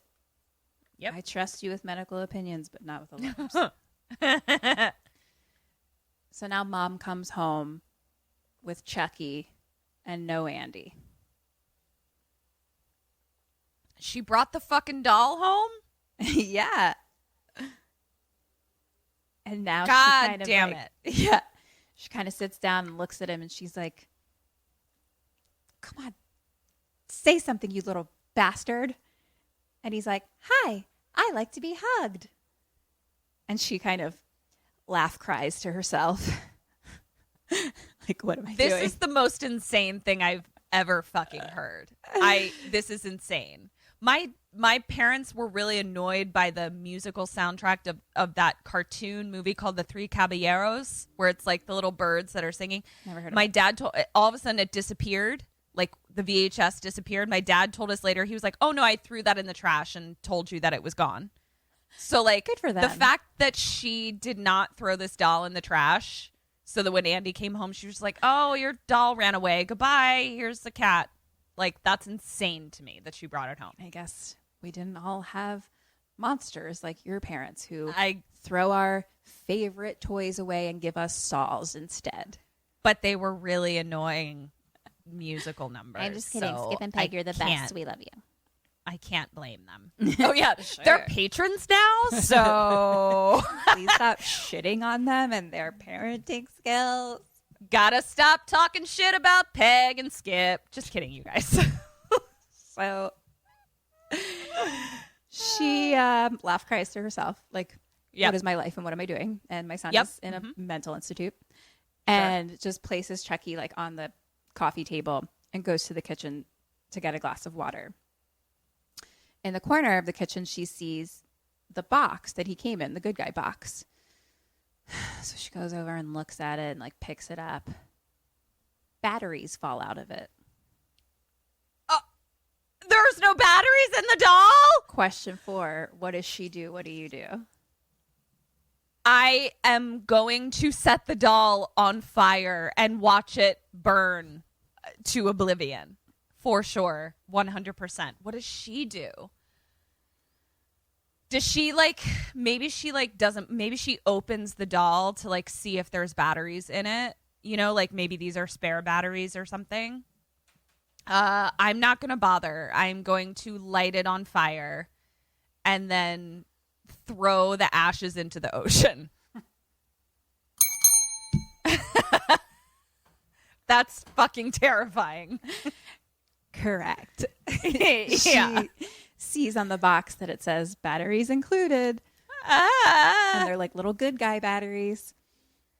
And so she just looks over at Chucky and then picks him up and slowly turns and on the back of him is where the little battery panel is. Yeah. And she opens it up. It's empty. And then his head turns fully backwards to look at her and says, "Hi, I'm Chucky. Want to play?" No! No! No! Throw it in the trash! She screams. She screams and just drops him, and he rolls under the couch. They have a very high set couch. I don't understand. Yeah, I was about to say, Very high set couch, but has the covering of it, the yeah, flappadoo in the front. I think it's a duster. Yeah, I prefer flappadoo, but you know what? duster, sure, the duster. I also prefer floppadoo, and will now only be saying floppadoo, and will now look for reasons to bring up floppadoos in conversation. So thank you for that. You're welcome. So she slowly looks under the couch, and he's just laying there. So she kind of hits him, kind of pokes at him. You know what I mean? And he doesn't do anything. So then she pulls him out, and then shakes him a little, what the fuck? Yeah. And she sits him on the couch, and she's just looking, and she's like, "Talk to me. Come on, talk to me, damn it." She's like, "I'm going to make you talk." Question number 5. How is she going to make him talk? And how do you make him talk? I'm going to torture it. I'm going to get really into it. I'm going to tie it to that fucking rocking chair, and I'm going to take its little dumb doll shoes off, and I'm going to hold a lighter to its feet. And then if it still doesn't talk, I'm going to rip its hair out one by one. I'm going to torture that little motherfucking doll. And if the torture doesn't work and it's just plastic, that doll's going to be destroyed. So it's kind of a win-win, bitch. Sure. What does she do? So she wants it to talk. Maybe I think she tries to provoke it in some way by, I don't know. We just don't really have any, she doesn't have any evidence that it has feeling, nerve endings. I'll give you a hint that she does provoke it in some way, and it's a specific way that uses something in the house that I've mentioned. You bitch. Let's see. We have the tools. We have the little good guy tools. We have flour. We have a rocking chair. Let's see. I think that she maybe, I don't know what she does. You know what? I'll just say that she starts torturing it with its own little toolkit. Its own little stupid good guy toolkit. Point for you. Thanks. She goes to the fireplace. Okay. in the Oh, living and you room. did mention the fireplace. Yep. Uh-huh. Okay. Yeah. Yep. Very cash, you know what I mean? But It was super cash, but I do remember you mentioning it. it was so. there. Touche. It's in the living room / hearth room. Got it. She, on top of the mantle, is a little whoozy-wutsy that has matches in it. Everyone in the fucking 80s uses strike on anything matches. This is They weird. must have been very popular then. They must. I'm going to have to ask why my did they parents go about out them. of popularity? Because they seem pretty cool. Is it because lighters are more convenient? Are they? Are they? I mean, I guess lighters is what I'm thinking. But it's just like, but even if I got matches, why wouldn't I want strike anything matches? Why wouldn't I? Yeah. I'm gonna ask Peg and Skip about how they lit things in the 80s. Let's find out. Maybe it was just in movies. You know how sometimes you just see stuff in movies and you're like, oh, that was how it was, but then it wasn't at all. Right. Yeah. Wow, we're gonna get to the bottom of this. Very excited. We've been about working on this match situation for for quite 103 episodes. Yeah. So she goes to the grabs one of the matches out of the little thingy on top of the mantle, just fucking strikes it on the wall. And she's like, talk to me or I'll throw you in the fire. Yeah. Just do it, bitch. So she is like holding him in front of it. And then all of a sudden his face changes. And he's like, you stupid bitch, you filthy slut. I'll teach you to fuck with me. And starts hitting her. With And his little doll hand? Yeah, like fucking like jumps on her. And so she like falls over because he's like literally like at her face and like biting her and like fucking like little doll attacking her like a little monster doll. And so she like, and he like bites her really hard like on her arm. And so she picks him up and throws him across the room. And then he runs out the front door.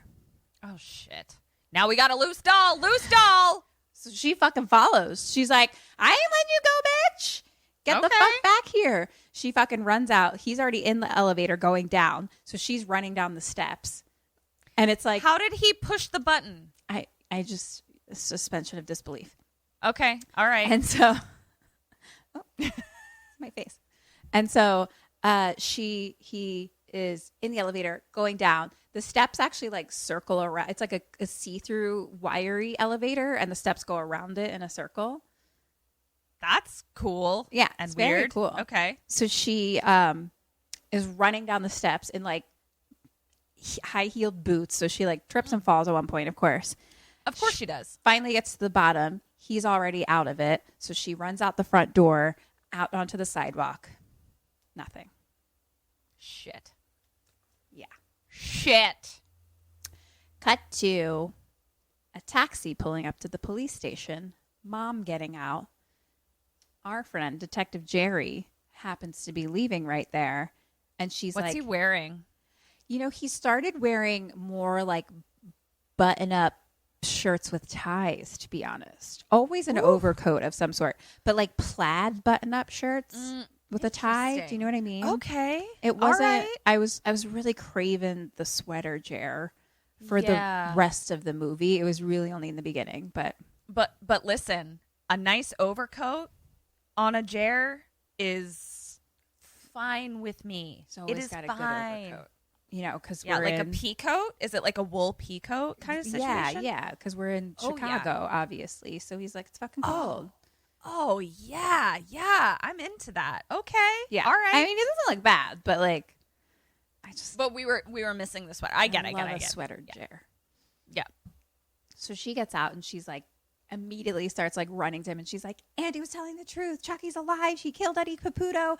And then she's like, tells him about finding the batteries and tells him about the fireplace and all the things. And he's just like, good night, Mrs. Barclay. Ooh, that was cold. Starts to walk away.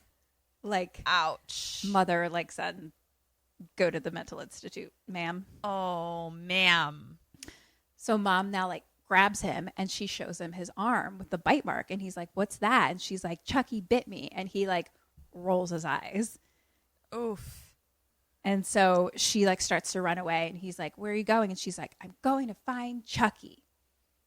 You sound nuts, ma'am. Question number 6. What is her first idea? Where does she go? And where do you go to find Chucky? Get information. Like, yeah, what's your first stop? I'm going to go to the mental institution where my son is, because I feel like, Chucky's been talking my son's ear off for however many days. So there may be some more information to be gleaned about, what's Chucky's MO. So I think we're both going to go ask my son, like, what's the deal with your dumb fucking doll? How do I defeat him? How do I defeat him? I like that plan. I'll give a bell for you. Yeah, like let's gather some information from the one person who's been talking to him like the whole fucking time. Yeah. She says, I bought the doll from a peddler outside my store where I work. I'm going to start there. Oh, okay. And Jerry is concerned because he's like, that's not a good place to be this time of night. But she's like, peace out, gets back in the taxi and leaves. And he's like, yeah, God damn it. So now Jerry has to follow Mom. Okay. Cut to Mom. And she's like, by, it's like wintry, unhoused people because they, in movies, especially in the 80s, where it's just like they have fires, barrels with fire kind of thing. Yes, so I do. She's kind of like going through a bunch of people and looking around and asking different people. And then she sees him and she goes up to him and she's like, remember I bought that doll from you yesterday? Like, where did you get it? And he's like, what are you going to give me if I tell you? And so she like pulls out her wallet and she's like, this is like offers like all their money. And she's like, this is all I have. And he's like, not enough. What else? And she's like, no, that's all I have. And he's like, kind of like gets up close to her and like pushes her up against a car. And she's like, he's like, I don't know. I think you got a lot. Oh, shoot. Oh, shoot. So he's like all up on her. And then someone pulls him off. It's Jer. Hi, Jer. And he kicks him in the balls. I don't know how I'll ever be able to repay you. Ooh. And then Jer kicks him in the balls and then pulls out his gun. And so everyone watching like runs away.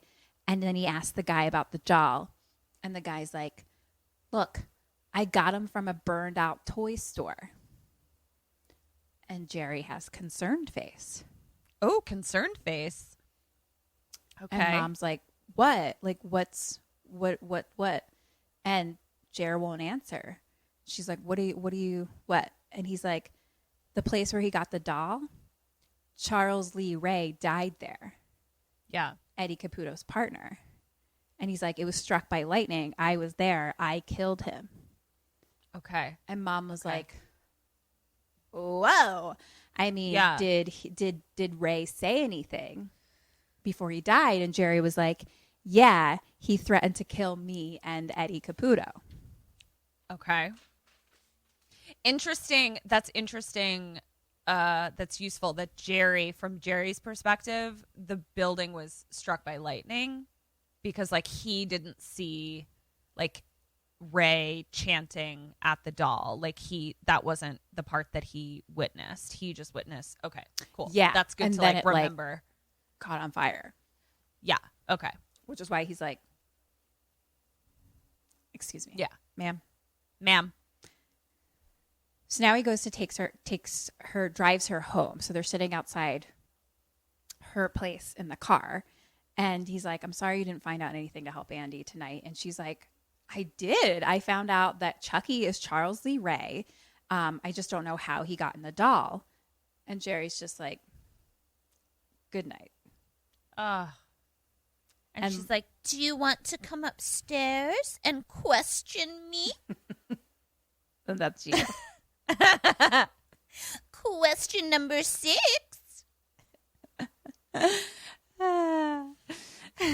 That's totally the voice of what's her face from the American Mary. Yeah. It's my Betty Boop voice. So Mom asks, where did Ray live? I can't do Where it. did he live? And so Jerry gives her the address, but he's like, I already checked it. There's nothing there. And he's like, okay, good night. but like she still won't get out of the car. She's like, Chucky killed Eddie and that leaves you. And so he gets out of his side of the car and goes around and opens up the door for her to get her out. And she's like, I'm telling the truth. Like, you know, like, why don't you believe me or whatever, you know? And he's like, because I'm sane. I'm sane and rational. Whoa, sir. And Ouch. she's like, I'll show you sane. Oh, my sanity's in my pants. You better check it. That doesn't even make sense. Why am I keeping sanity in my pants? keep a lot of things in my pants. Oh, yeah. So mom's like, okay, well, the first night we met, you said you didn't like loose ends. Well, now I'm a loose end, so you have to check it out. And he's like, for the last time, good night, ma'am. And he drives off. Oh, shoot. Cut to Jerry going to the police station and getting Charles Lee Ray's file. Oh, okay. Thank you, Jerry. Yeah. He's like, motherfucker, you were right. Yeah. Where are your pants? So now he's in the car. He's driving. He puts a cigarette in his mouth, but pushes the little lighter button in the thing, in the car. And then we see back seat Chucky slowly pop up behind him. Oh, dear. And then he puts a cord around Jerry's neck and starts choking him. He's like No! pulling him backwards and choking him. So the car is like still driving this whole time. Like in some weird way, he's being pulled back so he can't reach the gas pedal. I guess he keeps his chair way back. So I guess so. Chucky's like, good night, asshole. And Jerry's like trying to drive, but getting choked. And question number 7, what do you do? What does he do?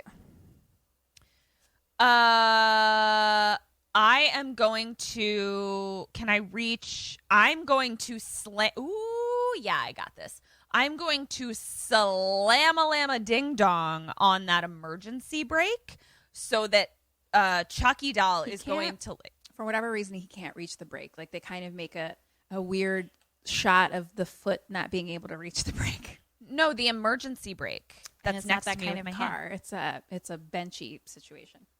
Oh, shit. It's like an Can he? old, But his old-timey hands are Ford. on the wheel. Yeah, his hands can reach things. For some reason, his legs can't. It's a suspension of disbelief Okay. situation. All right. Well, all right. So I'm gonna still use the laws of physics and centrifugal force. So rather than hitting the brake I can't reach, I'm going to jerk the wheel so that like Chucky doll is like dislodged in a way, and I can kind of get the, do my thing, get the rope out from around my neck or whatever, buy myself some time, move my seat up a little bit so I can reach the brake pedal. I think let's do that hand in hand. Point for you. Thank you. Sounds like a good plan. He pulls out the lighter that he had started to catch on And to make hot, and then burns Chucky's face. Nice. Okay. Got it. So Chucky's like, owies, and lets him go. Okay. And so the car is still fucking flying through town, like goes over a sidewalk walk and like hits a mailbox. Okay. So now Jerry's still driving. I don't understand why we're not stopping ever, but Yeah. the knife. But also now we just learned that for whatever reason this plastic doll does in fact have like nerve endings, like things hurt it. Yeah. Okay. Cool. And at this point, though, a knife pokes through the seat from behind him, like next to him. Yeah. And so now he's like driving and things are poking and he's like, wah, wah, Whoa, wah. whoa, whoa, whoa. And then one comes up right between his legs through the bottom of the seat. And so now he's like up in the air. Like he's like, whoa, whoa, whoa. And so they're just hitting things and Chucky's laughing and then But also, what is this car? Why then is now he able to get Chucky's- under the seat? Chucky gets under the seat where he's like up front now, and like Jerry's trying to hit the brake, but like Chucky goes and holds down the gas pedal all the way. So now they're like flying through the streets and like under tunnels. And then he finally like hits something, and it like makes the car kind of go sideways and then flip over, and it lands on its roof. Okay. So Jerry wakes up and he's hurt, but he's awake. And then Chucky pops up and he's like, "Hi, Mikey." Oh, God. And then he stabs into the metal like right next to Jerry's head and runs away. But Jerry pulls out his gun and starts shooting at him, but it's like through like the broken glass and stuff. Like we're still upside down in the car pretty much. Right. And Chucky's kind of running around the car a little bit and laughing, and he's like, "Can't hurt me." And then we hear like his little steps, like just like all around and up on top and stuff like that. And he's laughing, and then Jerry's shooting. It's a whole thing. So it sounds like it. It sounds like a whole big shebang. It over is. Here. And then it's quiet. Uh-oh. And then we see a little hand come up behind Jerry. And then Chucky grabs the knife next to Jerry's head and then runs around to the front. And at that moment, Chucky runs straight at Jerry with the knife. And he's like, "Roar!" Question number 8. What do you do? What does Jerry do? It's still a doll, right? And I'm a grown man, yes? It appears so. I'm just going to go flick. No, I'm just kidding. I guess, okay. So I'm upside down. Yeah, some kind of sideways-ish. Am I seat belted? I don't know. It's the 80s. Do I have a gun? Yeah, you've been shooting.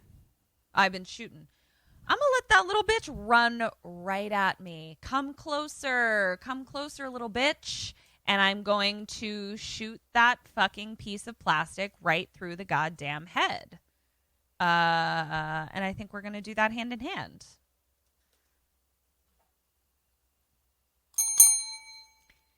Yes! Correct. You shoot that motherfucker. Yeah. He shoots him more like in the stomach or something. I don't know. Not in the head, but whatever. He shoots him, and Chucky flies back onto the ground and then gets up and runs away. What the fuck? You little bitch. I guess I got more information now, though. Okay. Cut to daytime. Mom is like in an apartment building giving some guy money. I assume it's like the landlord of like Charles Lee Ray's apartment, pretty much. Oh, okay. All right. So we go inside, and there's like murals everywhere, like painted, and like mannequins and different things. And it's like very like worshipy gods and like maybe like voodoo-y kind of stuff everywhere.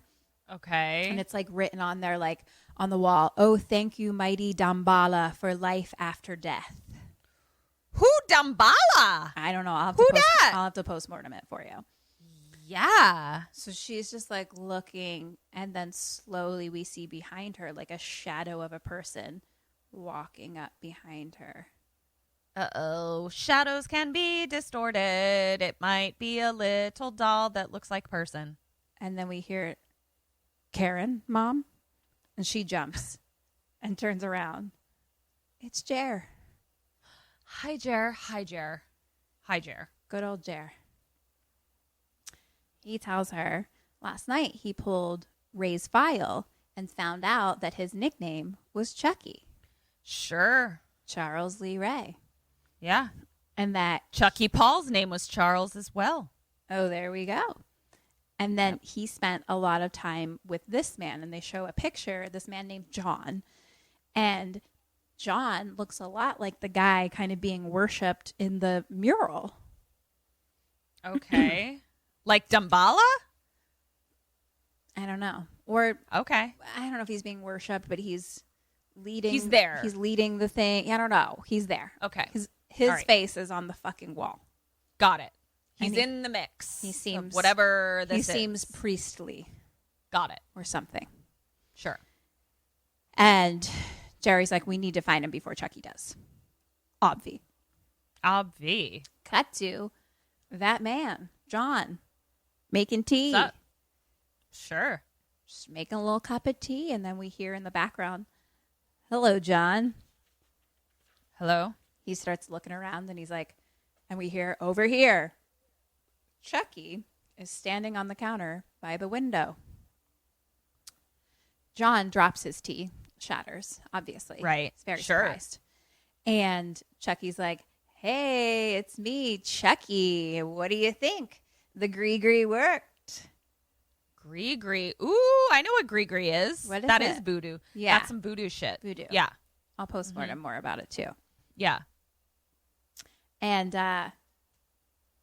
basically he was saying, like, at first I thought, like, he's like, basically learned all about the stuff to beat death from this guy. But he's like, there's only one problem.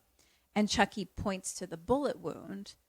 And he's like, I thought no one could hurt me. But last night I got shot and it hurt like a son of a bitch and even bled. So, like, why is that?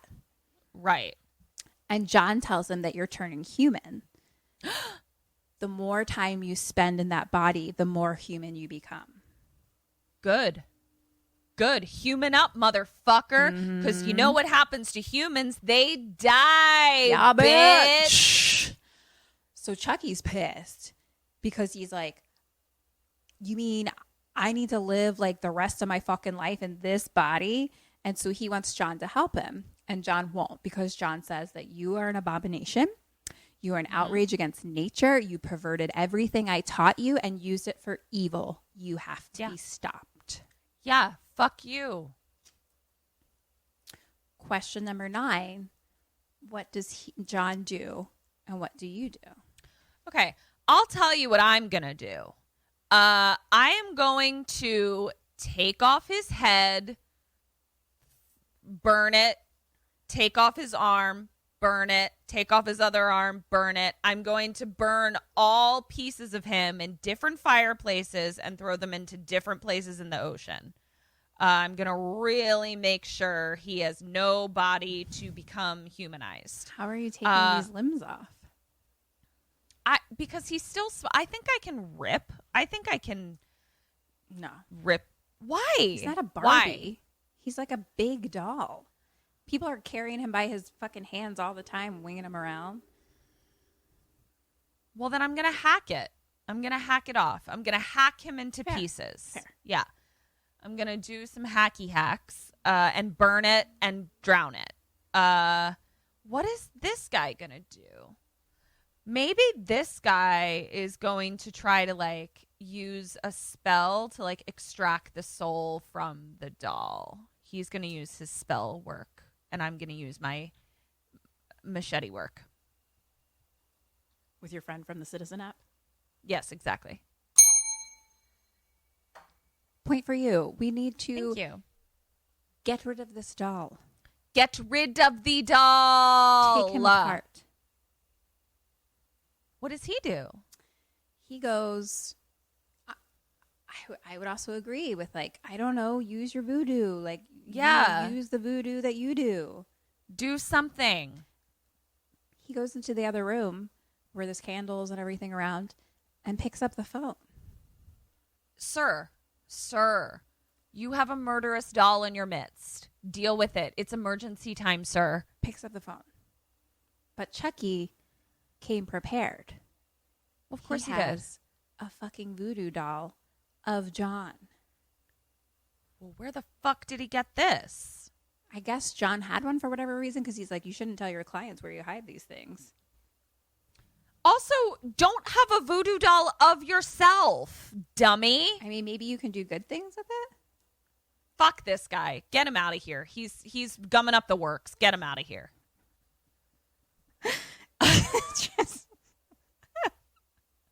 I don't have time for this. I don't have time for this fucking guy who doesn't hack up dolls and has voodoo dolls of himself. He's inviting himself to be voodooed. Wow. Okay. It's just, it's like you're so I don't have loving and time. so heartless at the same time. It's really wonderful to watch. Yeah, So John is like, give me that. And Chucky's like, sure. How do you want it? Broken leg? And then he just bends the leg like forward, and then like literally his leg just bends in half, and so he falls on the ground. And then and John like still won't tell him. So then he breaks his arm. And then Chucky pulls out a knife, holding it to the voodoo doll, and he's like, "Tell me or you die." So John says, "You have to transfer your soul out of the doll into the first human being you revealed your true self to." Which is the little baby. Oh no, now we gotta throw the kid in the trash. So Chucky laughs and he's like, "I'm going to be 6 years old again." Oh no, gotta throw that baby in the trash. And he's like, "Well, it's been fun, gotta go." And then he stabs the voodoo doll. Sure. Cut to sirens. Cut to sirens. Yeah. Sirens. Yeah. Mom and John and Jerry are in the car with the sirens, and they pull up to John's house and like run inside, and they find like his barely alive body. And he's like, "Must save the boy, must get his soul into him like he got into the doll, must stop him before he can say the chant. You need to kill him before he can say the chant." And Mom is like, "How?" And John says, "The heart. His heart is almost human. It's the only way." And then he dies. Okay. Well, thank you, John. Now out of our way. Really?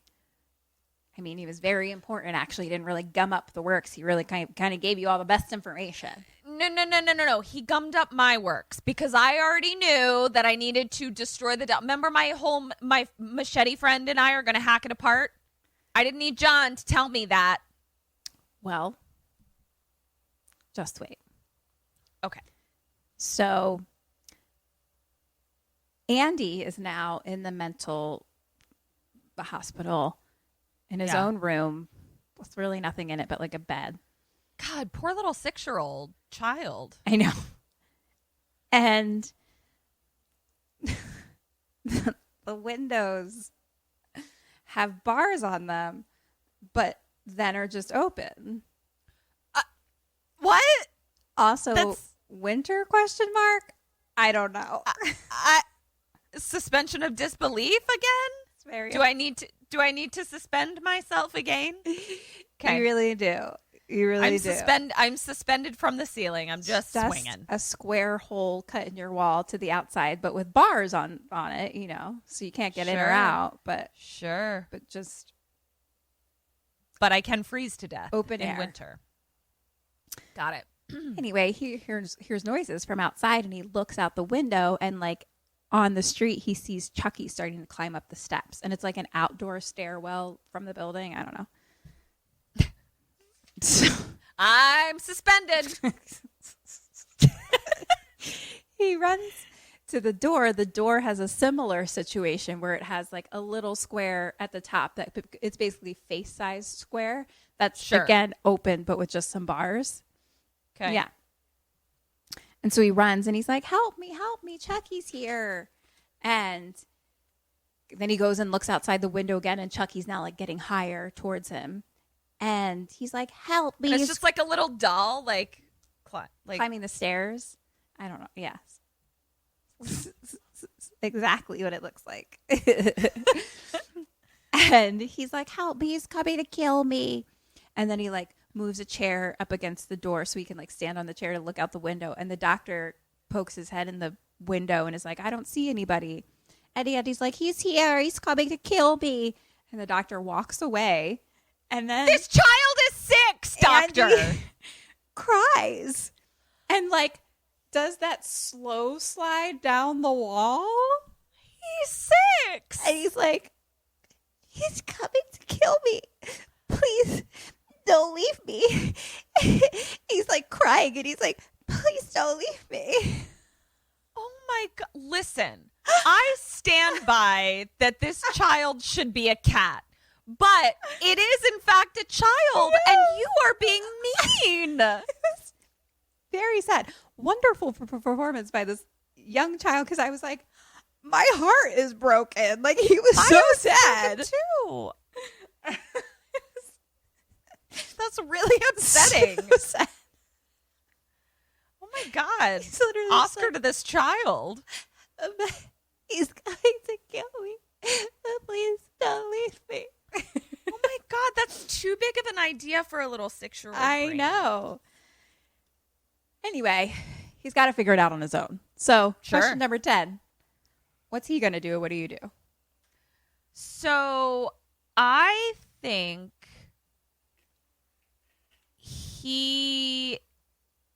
okay, so Andy doesn't know that Chucky is trying to get to him to jump into him, like to, possess him, No, he thinks he's coming to kill him. Yeah. kill him. Okay. Which technically he is. Technically, it's the same. Yeah. What the fuck is a 6-year-old gonna do? I think I gotta get a grown-up in here. So I'm gonna, even though the doctor walked away, I'm gonna sound some sort of, alarm. Like I just threw up, or I have to pee, or come help me, or something. Like I'm just gonna scream for help until an adult comes in, I think. That's what I'm gonna do. What does this little abandoned 6-year-old do? Does he have bed sheets? Mm-hmm. Okay. And he and there's stairs on the side of the building, and basically what we're to believe is that Chucky is going to climb in the window. We would assume so, since there is no window. Right. I don't know. I think the kid just hides under the bed or something. Because he's 6. He's an idiot. Through no fault of his own. That's 1/2 point for him. Okay. Why can't I call an adult in? You'll Because see. Chucky will possess it. Okay. You'll see what the adults do in a moment to you. Shit. So, Okay. especially if you were freaking out. So Chucky now gets to another openly barred window and looks in. It happens to be like an office, and there's like a guy sitting doing work or whatever. And of course, right directly on the wall is a big sign that says Barclay number 7, like room 7.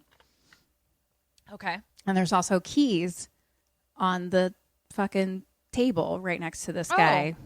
Very Great. convenient. How convenient. Yeah, great. So he goes on in and grabs the keys and then goes and unlocks number 7. Wow, this is just it's working out great for him. Drops the keys. Right ahead of him is the bed, and it's kind of like Andy's like balled up like under the blanket. Mm-hmm. So he just sees like a mountain. Sure. And Chucky's like, ha-ha, and he pulls out his knife, and then he gets on top of the bed and pulls down the blanket, and then he has shocked face. Cut to Andy crawling out from under the bed where he was hiding, and he grabs the keys, runs into the hallway, opens some other door in the hallway to like get through, I guess. Sure. And a doctor kind of sees him and is like, stop him. Chucky goes back outside, like through the window, and is just walking through the window pane while he's just free reign. He's just suspended outside of the windows in disbelief. Got it. And Andy ends up going into another room to hide, and it seems like it's like a surgery kind of room. There's a table around and like shit like that. I'm concerned about what surgery is happening at a child's mental ward, but continue. Well, I'll tell you exactly what kind in just one moment. So he's like hiding, and then like the bright light turns on like above him, and Chucky jumps on him, and he falls and like knocks over one of those little tables that has all like the surgery utensils on it. Mm-hmm. And so Chucky like rolls away. Andy grabs a scalpel and then just starts like backing up like towards a corner, but like there's a couple things behind him, like the things that you would hold the stuff, like kind of just wheelie things like behind him, you know, that are in hospitals. And so it's like he kind of like hits one and it like pushes away and then like keeps backing up and then like kind of hits the other and just falls into the corner. Oh, And it was very cute. little idiot. It was so cute. Like he was just like, and then just like slow falls into the corner. What a cute little dummy. Then a hand grabs him, a human hand. It's the doctor. He picks him up and he like shakes the scalpel out of his hand and he sits him on the table and Andy's like struggling and the doctor's like, it's okay. I'll protect you. It's okay. Nobody's here. But Andy's like going crazy and the doctor's trying to like needle him with something. Oh dear. To calm him down because Andy's all like struggle McGee. And so Chucky now, a little Chucky hand picks up the scalpel and Andy's like, listen to me. And he's struggling. POV looking at the doctor's legs, stab in the back of his leg. Ow. Doctor falls on the ground. Chucky puts the fucking electric fucking machine. What's that called? The electroshock therapy machine on the doctor's head. Oh my. And Andy's like, stop. And Chucky laughs and then turns it on. And the doctor like burns to like his face turns black and then his eyes start to bleed and his mouth starts to bleed like until he dies. No, thank you. No, thank you. Like I don't want that. Like the electric chair killed him, basically. Yeah. Can you believe that was like a treatment? I mean, I think it actually still is a treatment. Technically, yeah. But not as given away freely, I think. Yeah. I don't know if it's creepy. Still is. I'll postmortem it. Well, I remember Eric telling me that he had an ex-girlfriend whose dad went cuckoo bananas and he got electroshock therapied. Yeah. So at least Princess Leia, what's her name? Carrie Fisher. Carrie Fisher got it. She talks about it in her book. God, that's so scary. Yeah. But she it was like helpful for her. Yeah. I mean, I think there is science to back it up, but it's like terrifying. Very much like a last resort kind of thing. Her book's really good. I feel like you would like it. It's called Wishful Drinking. Ooh, that sounds great. I need a new book. I finished all my books. I have it actually, but yeah, very good. Because she does talk about mental health stuff a lot. Yeah. But cut to later, we're in the hallway and there's police people around and Mom and Jerry come in. Mustache is there waiting for them. And he's like, let me talk to you alone, Jer. Yeah. So he talks about how he's like, he electroshocked him to death and then he escaped. And Jerry's like, where? And Mustache is like, I don't know, but I bet she does, talking about Mom. Okay. And they still think it's the kid that did it. Right. Okay. So Mom is like in the hallway, like talking to a little girl that's sitting there. So now Mom and Jerry kind of get together and Jerry's like, Chucky seen Chucky. I don't know what the fuck that says. It literally Chucky says, seen Chucky. Chucky seen Chucky ? Must who's Chucky? It just seems like I wrote Chucky over and over again. With my Say that sentence again, please. Chucky seen Chucky ? Must who's Chucky? Like Must who's Chucky? Okay, great. Oh, this is still Jerry and Mustache talking. Oh, That's so why. must seen Chucky? Maybe okay. must is short for mustache. Mustache, got it. Yep, Mustache has seen Chucky. Okay, So taking it back. yeah, They talk about Mom and glance over as she's talking to a little girl. okay. Back to them talking. Jerry's like, has someone seen Chucky? And Mustache Okay. is like, who the fuck is Chucky? And Jerry's like, Right. the kid's doll, the one from at the station. And the Mustache is like, no, what do I know about a doll? Right. Like, what are you talking about? Yeah. Now Jerry and Mom get together. Okay. And Jerry tells her that they think Andy did it. And Mom is like, well, the little girl said that Chucky was here and looking for Andy. Okay. So Jerry's like, where would Andy go? Question 11, where would he go and where do you go? Where would Andy go?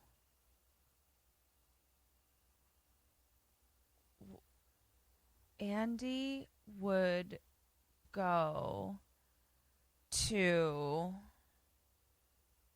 I feel like he would go home. I feel like Andy went home. I am going to go to the toy store. Here I go. What's your purpose of going there? I'm going to think about it on my walk there.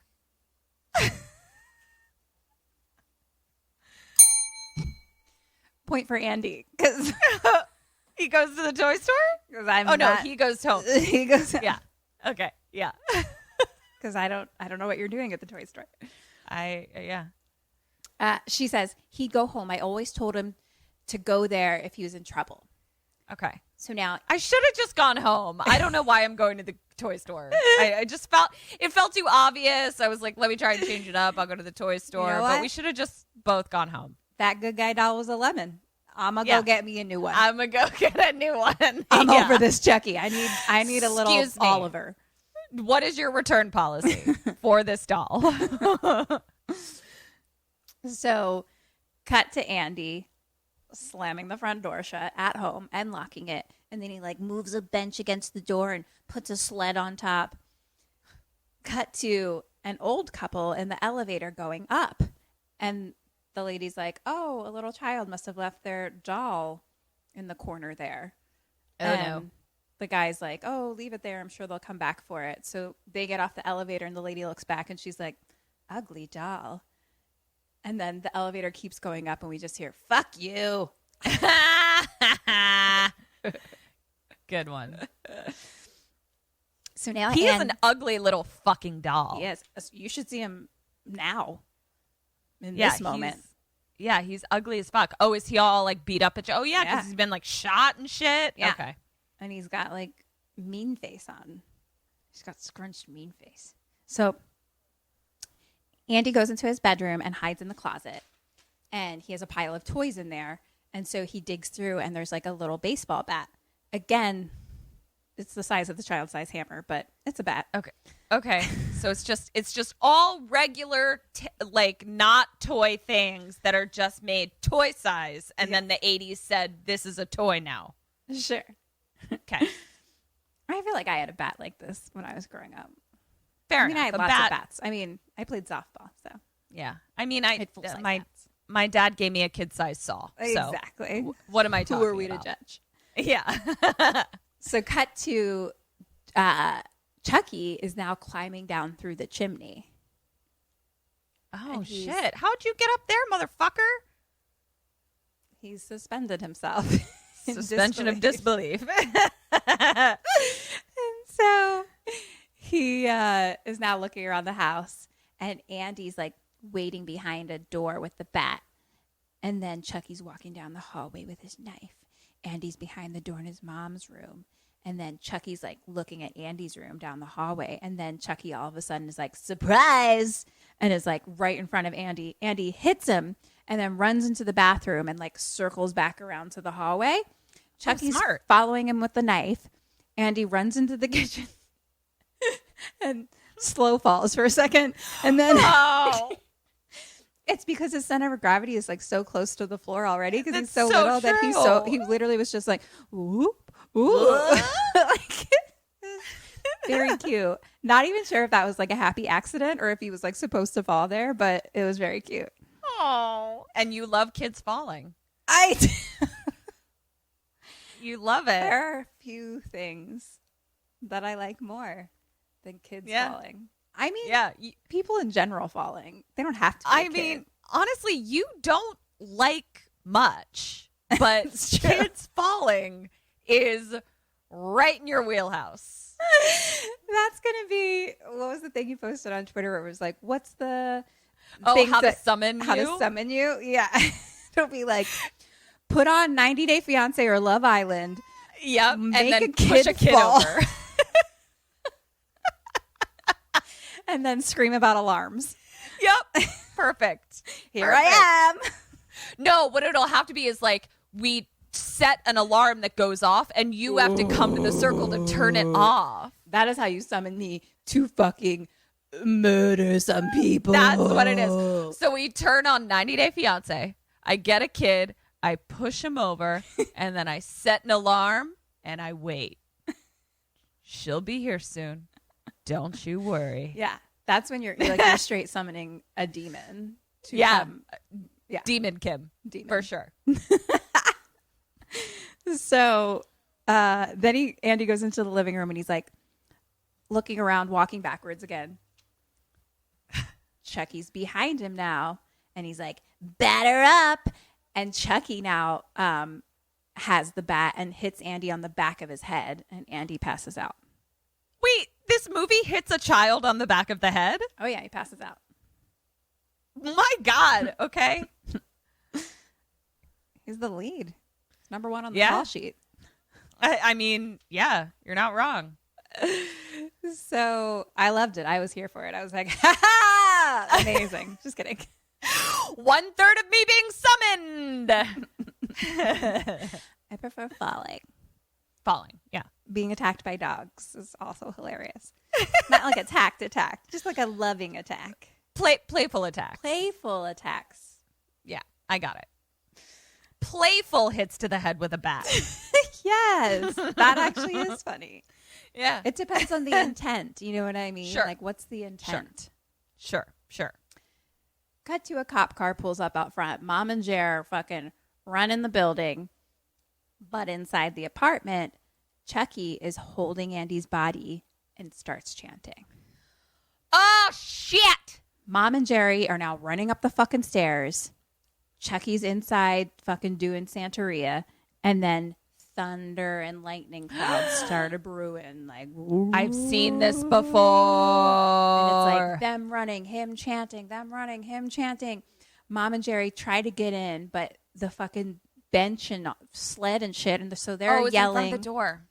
And then Chucky keeps chanting. They finally break down the door.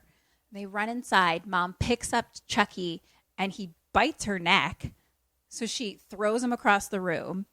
Yeah. Chucky gets up and grabs his knife and then cuts Jerry's leg.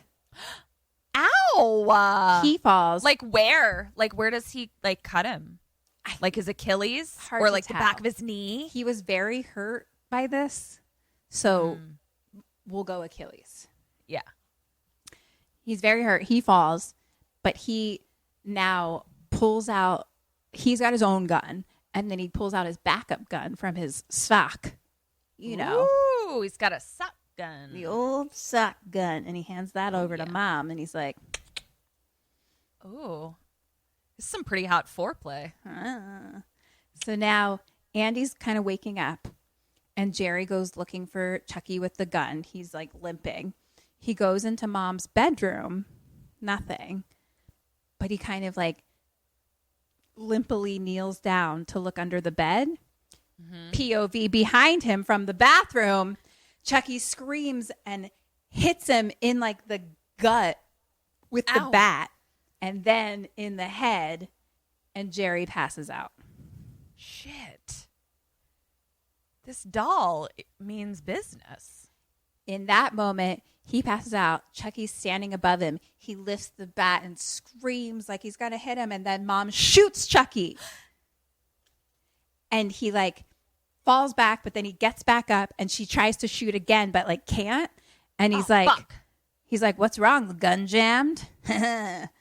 And so Fuck you. he screams and runs at her. So she runs out into the living room and like trips and falls in the living room. And then he dives on her and he's like attacking her in the living room. question 12. What does she do? What do you do? I am going to. So I have a gun that's jammed. Yes. He's got a bat. I'm in the living room. I am going to light a fire somehow with my every strike match, forever strike match, always strike match. What the fuck? Easy strike. Easy Lucky strike, something like that.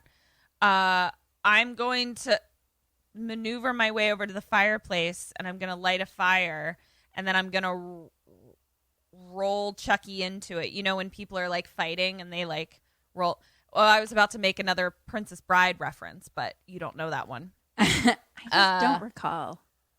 Wesley like rolls one of the ROTSs into the fire, into one of the fire things. I'm going to do that. I'm going to Wesley it. And I think she does as well. She somehow sets this bitch on fire.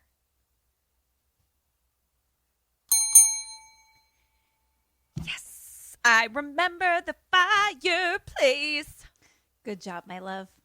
Thank you. So the fireplace has like a big grate in front of it. Yep. Do you know what I mean? So they like you can move it back and forth, Yep. you know, but just to like cover it. So My bathroom had one. So she throws him kind of same way. Like I don't actually know. I'm making that up. She throws him into the fireplace, Sure. but then has to like cover him. So she's Ooh, mostly just yeah. holding him in there with the cover. Mm-hmm. But he is struggling like the most insane thing you can imagine. Like going crazy. Like he's literally just like, ah, ah, ah, ah, Oh my God. And So extra. So extra. So now Andy's kind of on like the other side of the couch. Like he's awake now and like watching. So mom's like holding the fucking grate like with her back and trying to like reach up on the mantle to grab where the matches are at. That thing falls on the ground and she can't get it. She's trying to reach for it. And she's like, Andy, help, the matches. And mom like turns the gas on. Andy comes up and grabs the match and lights it on the wall. And then Chucky stops all of a sudden. And he's like, Andy, no, please. We're friends to the end, remember? No. And then Andy says, this is the end, friend.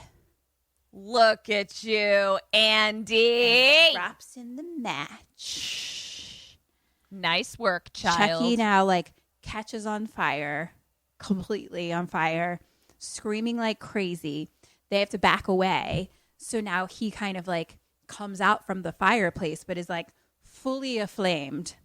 Oh, shit. Screaming. He like jumps on the couch, falls on the floor, screaming like, ah! And then it slowly gets like quieter and quieter until he's just like a melty, crispy black, like fully like blackened, plastic melty pile. Nothing.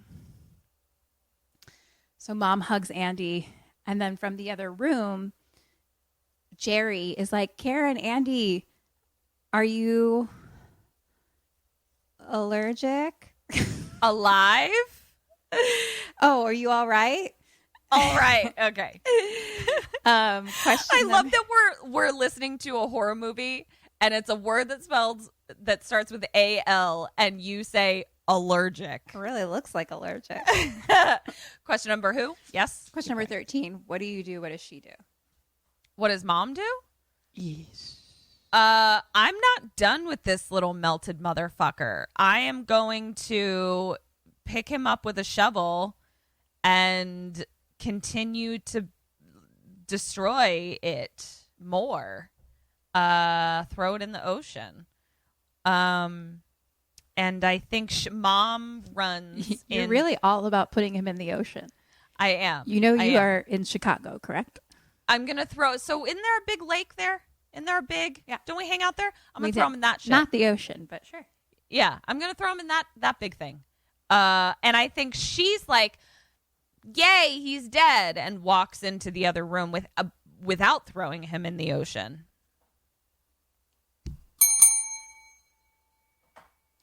You got to take care of that throw him bitch. Yep. Take care of that Gotta throw him in the Chicago bitch. Ocean. You got to figure out some way to fucking take this motherfucker out.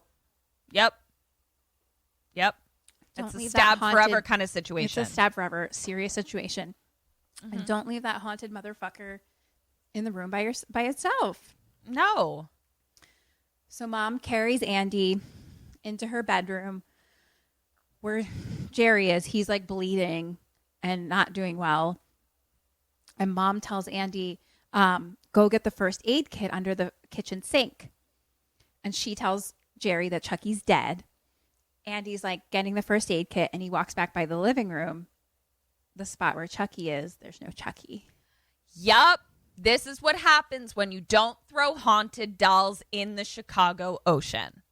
Exactly. It's just like little bits of burnt toast Yeah. crumpled on the floor. Delicious. So great for your breath. Yeah. Andy drops the kit and is like so fucking terrified that he just gets really quiet.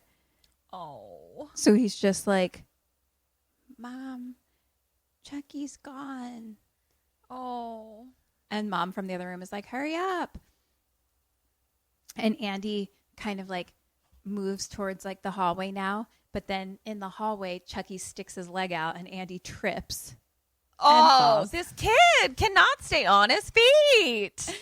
And now Chucky, who's just like a melted, crispy, crackling, melted face with one eyeball with a knife, is standing in God. front of him like, hello, Andy. Ugh. And he like lifts up his knife and Andy just like slowly backs up and like crab walks slowly away and is like, Mommy, Mommy. Oh. And then he's like, Mommy, and runs into the bedroom where they are. And mom like shuts the door and like, but like Chucky kind of got like a hand in. So she's like struggling to hold the door shut. Chucky's like struggling to get in. And Chucky's like, give me the boy and I'll let you live. Mom's like holding the door and like suddenly he takes his hand out and she slams it. And so he's like gone. So she immediately runs to the bathroom door and Smart. pulls that closed and has to hold the handle to keep it closed. Like it's a pull towards her Yeah. situation. He's pulling on it. They're struggling. Then all of a sudden a knife goes through the door and cuts her hand. Shit. The door opens. Chucky like screams at them. She screams.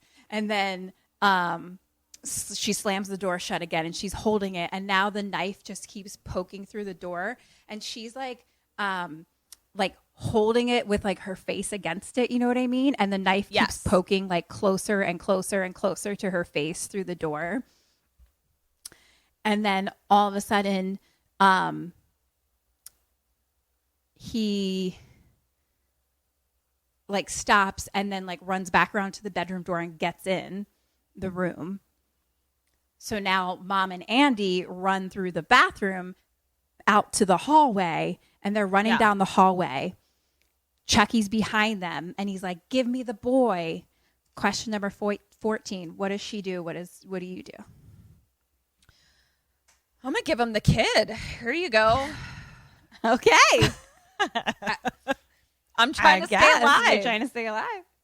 There you go. What does she do? I think she is like, take me instead, possess me instead, let my kid live. You're really giving Andy away? I'm trying to stay alive. Yeah. I'm trying to stay alive. I'm going to give you 0 points. You bitch. Oh, is it because like emotionally I'll be dead? I think you die. Yeah, you die. Also, Yeah, Andy'd probably kill you afterwards once he's Chucky. that's true. It'd get real complicated. But I think emotionally, I don't Yeah. think most people are down with giving their kid away to death. Honestly, I'm not either. I was just trying to be sassy, and it bit me in the butt. Are you? you've been pretty down to get rid of this kid since day one. I know. It's really come back to get me. Mom stops and turns and shoots Chucky. But she had a gun. He keeps walking. So Shit. she shoots him again. His head flies off of his body and like rolls onto the floor. Now the body keeps walking. Oh, for God's sake! She shoots him again. His arm flies off.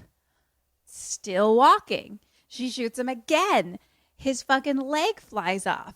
So now the body like falls over. Okay. But is like still moving. Like can't really walk, but is still like one armed, one leg moving. Okay. And so now Mom and Andy like slowly walk closer, and then she shoots again and again until the gun clicks. There's no more bullets, but she kind of just keeps like click, click, click, click, click at him. And we hear someone say, "What the hell's going on?" She lifts the gun and turns. It's Mustache. And he's like, "Hey, oh, hey. Hey. That was a really good 80s Chicago detective, right? Hey, yo, hey. It's very Mustache. It's It's very totally Mustache. who he is. Yeah. And Jerry then from the other room calls for Mustache. So they go all Mustache! they all go into Mom's bedroom. Mustache is like, shit, he's hurt. He calls for an ambulance. They're going to be here in 10 minutes. And he's like, Mustache is like, tell me what happened. And Jerry's like, the kid was right. The doll's alive. He almost got all three of us. Mustache doesn't believe him. And he's like, check out in the hallway. He's in pieces. Again, don't know how Jerry knows this since he's been sitting in the bedroom the whole time, but whatever. Sure. It's fine. Yeah. And he's like, he's just suspending. And he's like, check out the pieces in the hallway. He's like, but don't touch it. Don't touch one part of it. And Mustache is like, okay, take it easy. And he looks out at all the parts in the hallway. And then he fucking like pokes at the head. Nothing happens. He told you not to touch it. But it's like clearly like plastic. You know what I mean? Yeah. So then he picks it up and kind of throws it around. And he like laughs and he brings it into the bedroom. And Andy looks at it and he's like scared. And Mustache is like, okay, take a look. No way that this thing's alive. And Jerry's like, I told you not to touch it. And Mustache laughs and he's like bouncing it around. And he's like, it's dead. It's dead as they come. Bam. Mustache was up against the wall. There was a grate behind him of like heat or air conditioning or something. And the fucking one arm, one leg, no head body grabs his neck and holds on to him now and starts trying to choke him. Mustache is struggling and like running around. The Chucky voice from the head is like screaming, kill him, strangle him, don't let go. The head is talking to its own body? Yes! Then the head falls on the ground and like rolls against the window. And now John is like holding up a gun, but Mustache is like moving all around. So it's like hard to, shoot. So then Mom fucking gets up, rips Chucky's one arm, one leg body off of him and throws it against the wall next to the head. Right. Chucky's arm is still moving. And then the head, like the one eye is blinking. And the arm fucking reaches to the curtains and like pulls itself up and stands up. And the head is like, kill them all. Ma'am, what is happening? Question number 15. What do you do and what do they do?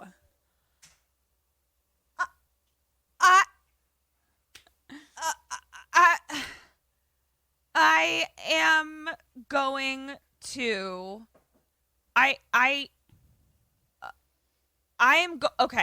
I am going to hack it up into little pieces. I am going to chop like carrots in a stew. And then I'm going to throw it into the Chicago Ocean again. What do they do other than chop it to pieces?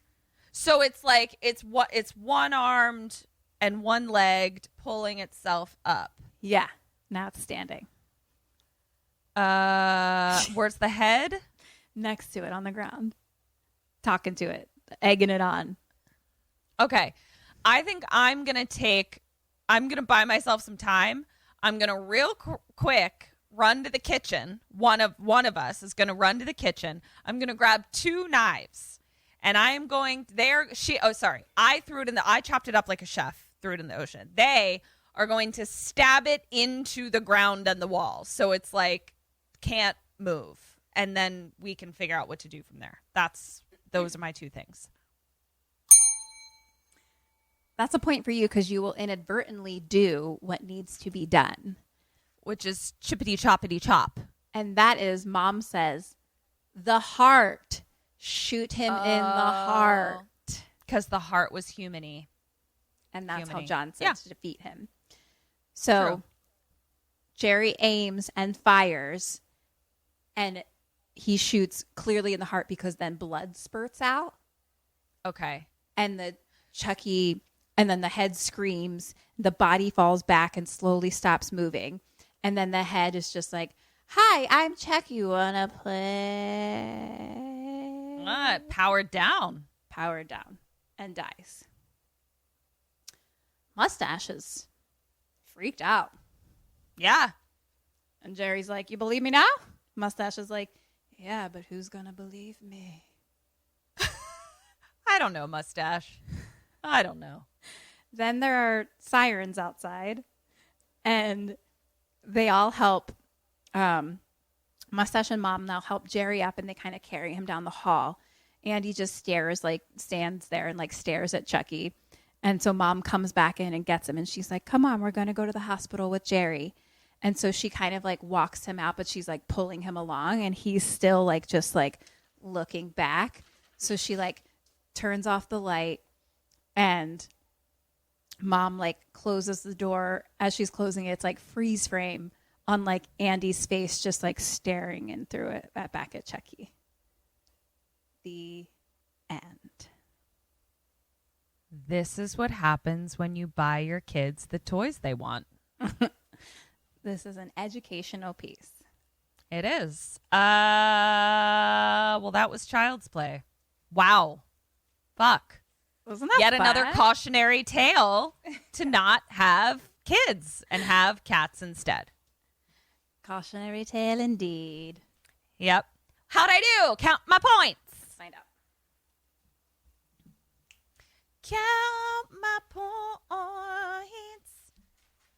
We should really come up with a theme song for the point counting. I'll write one. I'll write one right now. This is my point counting song. This is my point counting song. I'm counting my points to stay alive. This is my point counting song. Watch out, Taylor Swift. Hi, Sammys. So we heard a rumor that you're not signed up for our awesome Patreon yet. What? Where are you getting your bone con then? It's cool. It's fine. You can still subscribe. Just hit the link in the show notes or search for us on Patreon. We're right there. We've got all kinds of bone con. That's bonus content. We've got mini-sodes, postmortems, and Q&As, all live streamed. Polls, prizes, merch, and just a general smorgasbord of KK Sam. So join us. Or else. Did you hear my point counting song? It was beautiful. Your voice is very pretty. Oh, thank you. Okay. Here are your points. I'm prepared for failure. Dead or alive, you got 2 out of 9. Wowzers! Wowzers. Wow. The flip in our scenarios is Wonderful. just unbelievable. On my wow. end, Okay. wonderful. Yeah.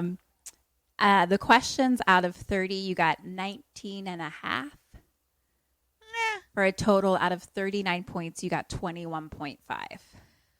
Oof. Wow. I Not am the really best. crawling down the hallway with one arm and one leg. headless right now. Oh, yeah. For sure. You're struggling.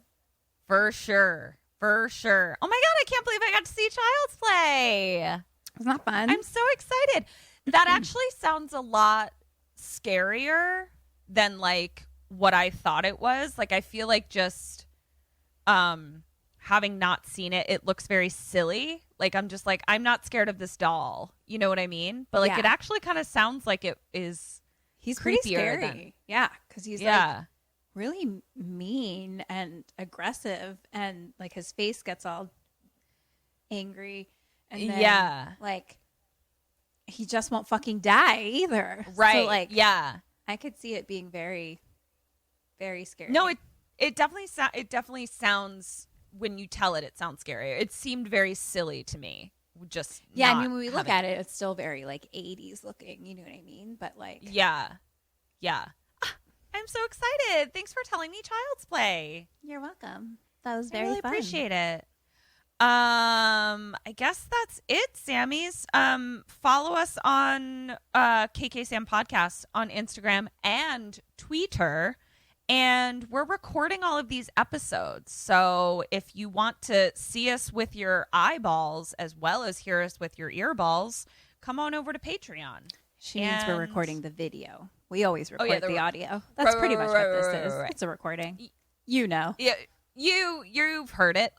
And for our patrons, come on over to... we're going to have a little upgrade in the video situation very soon, too. So we're working on that.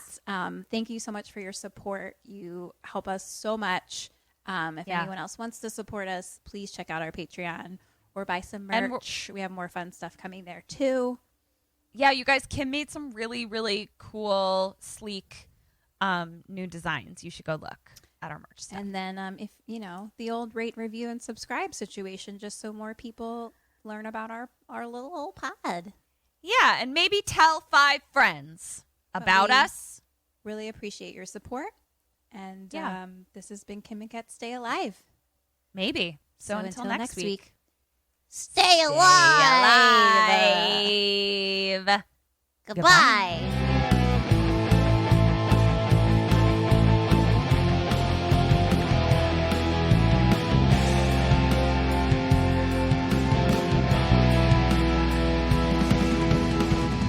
Ghosted me. I'm done.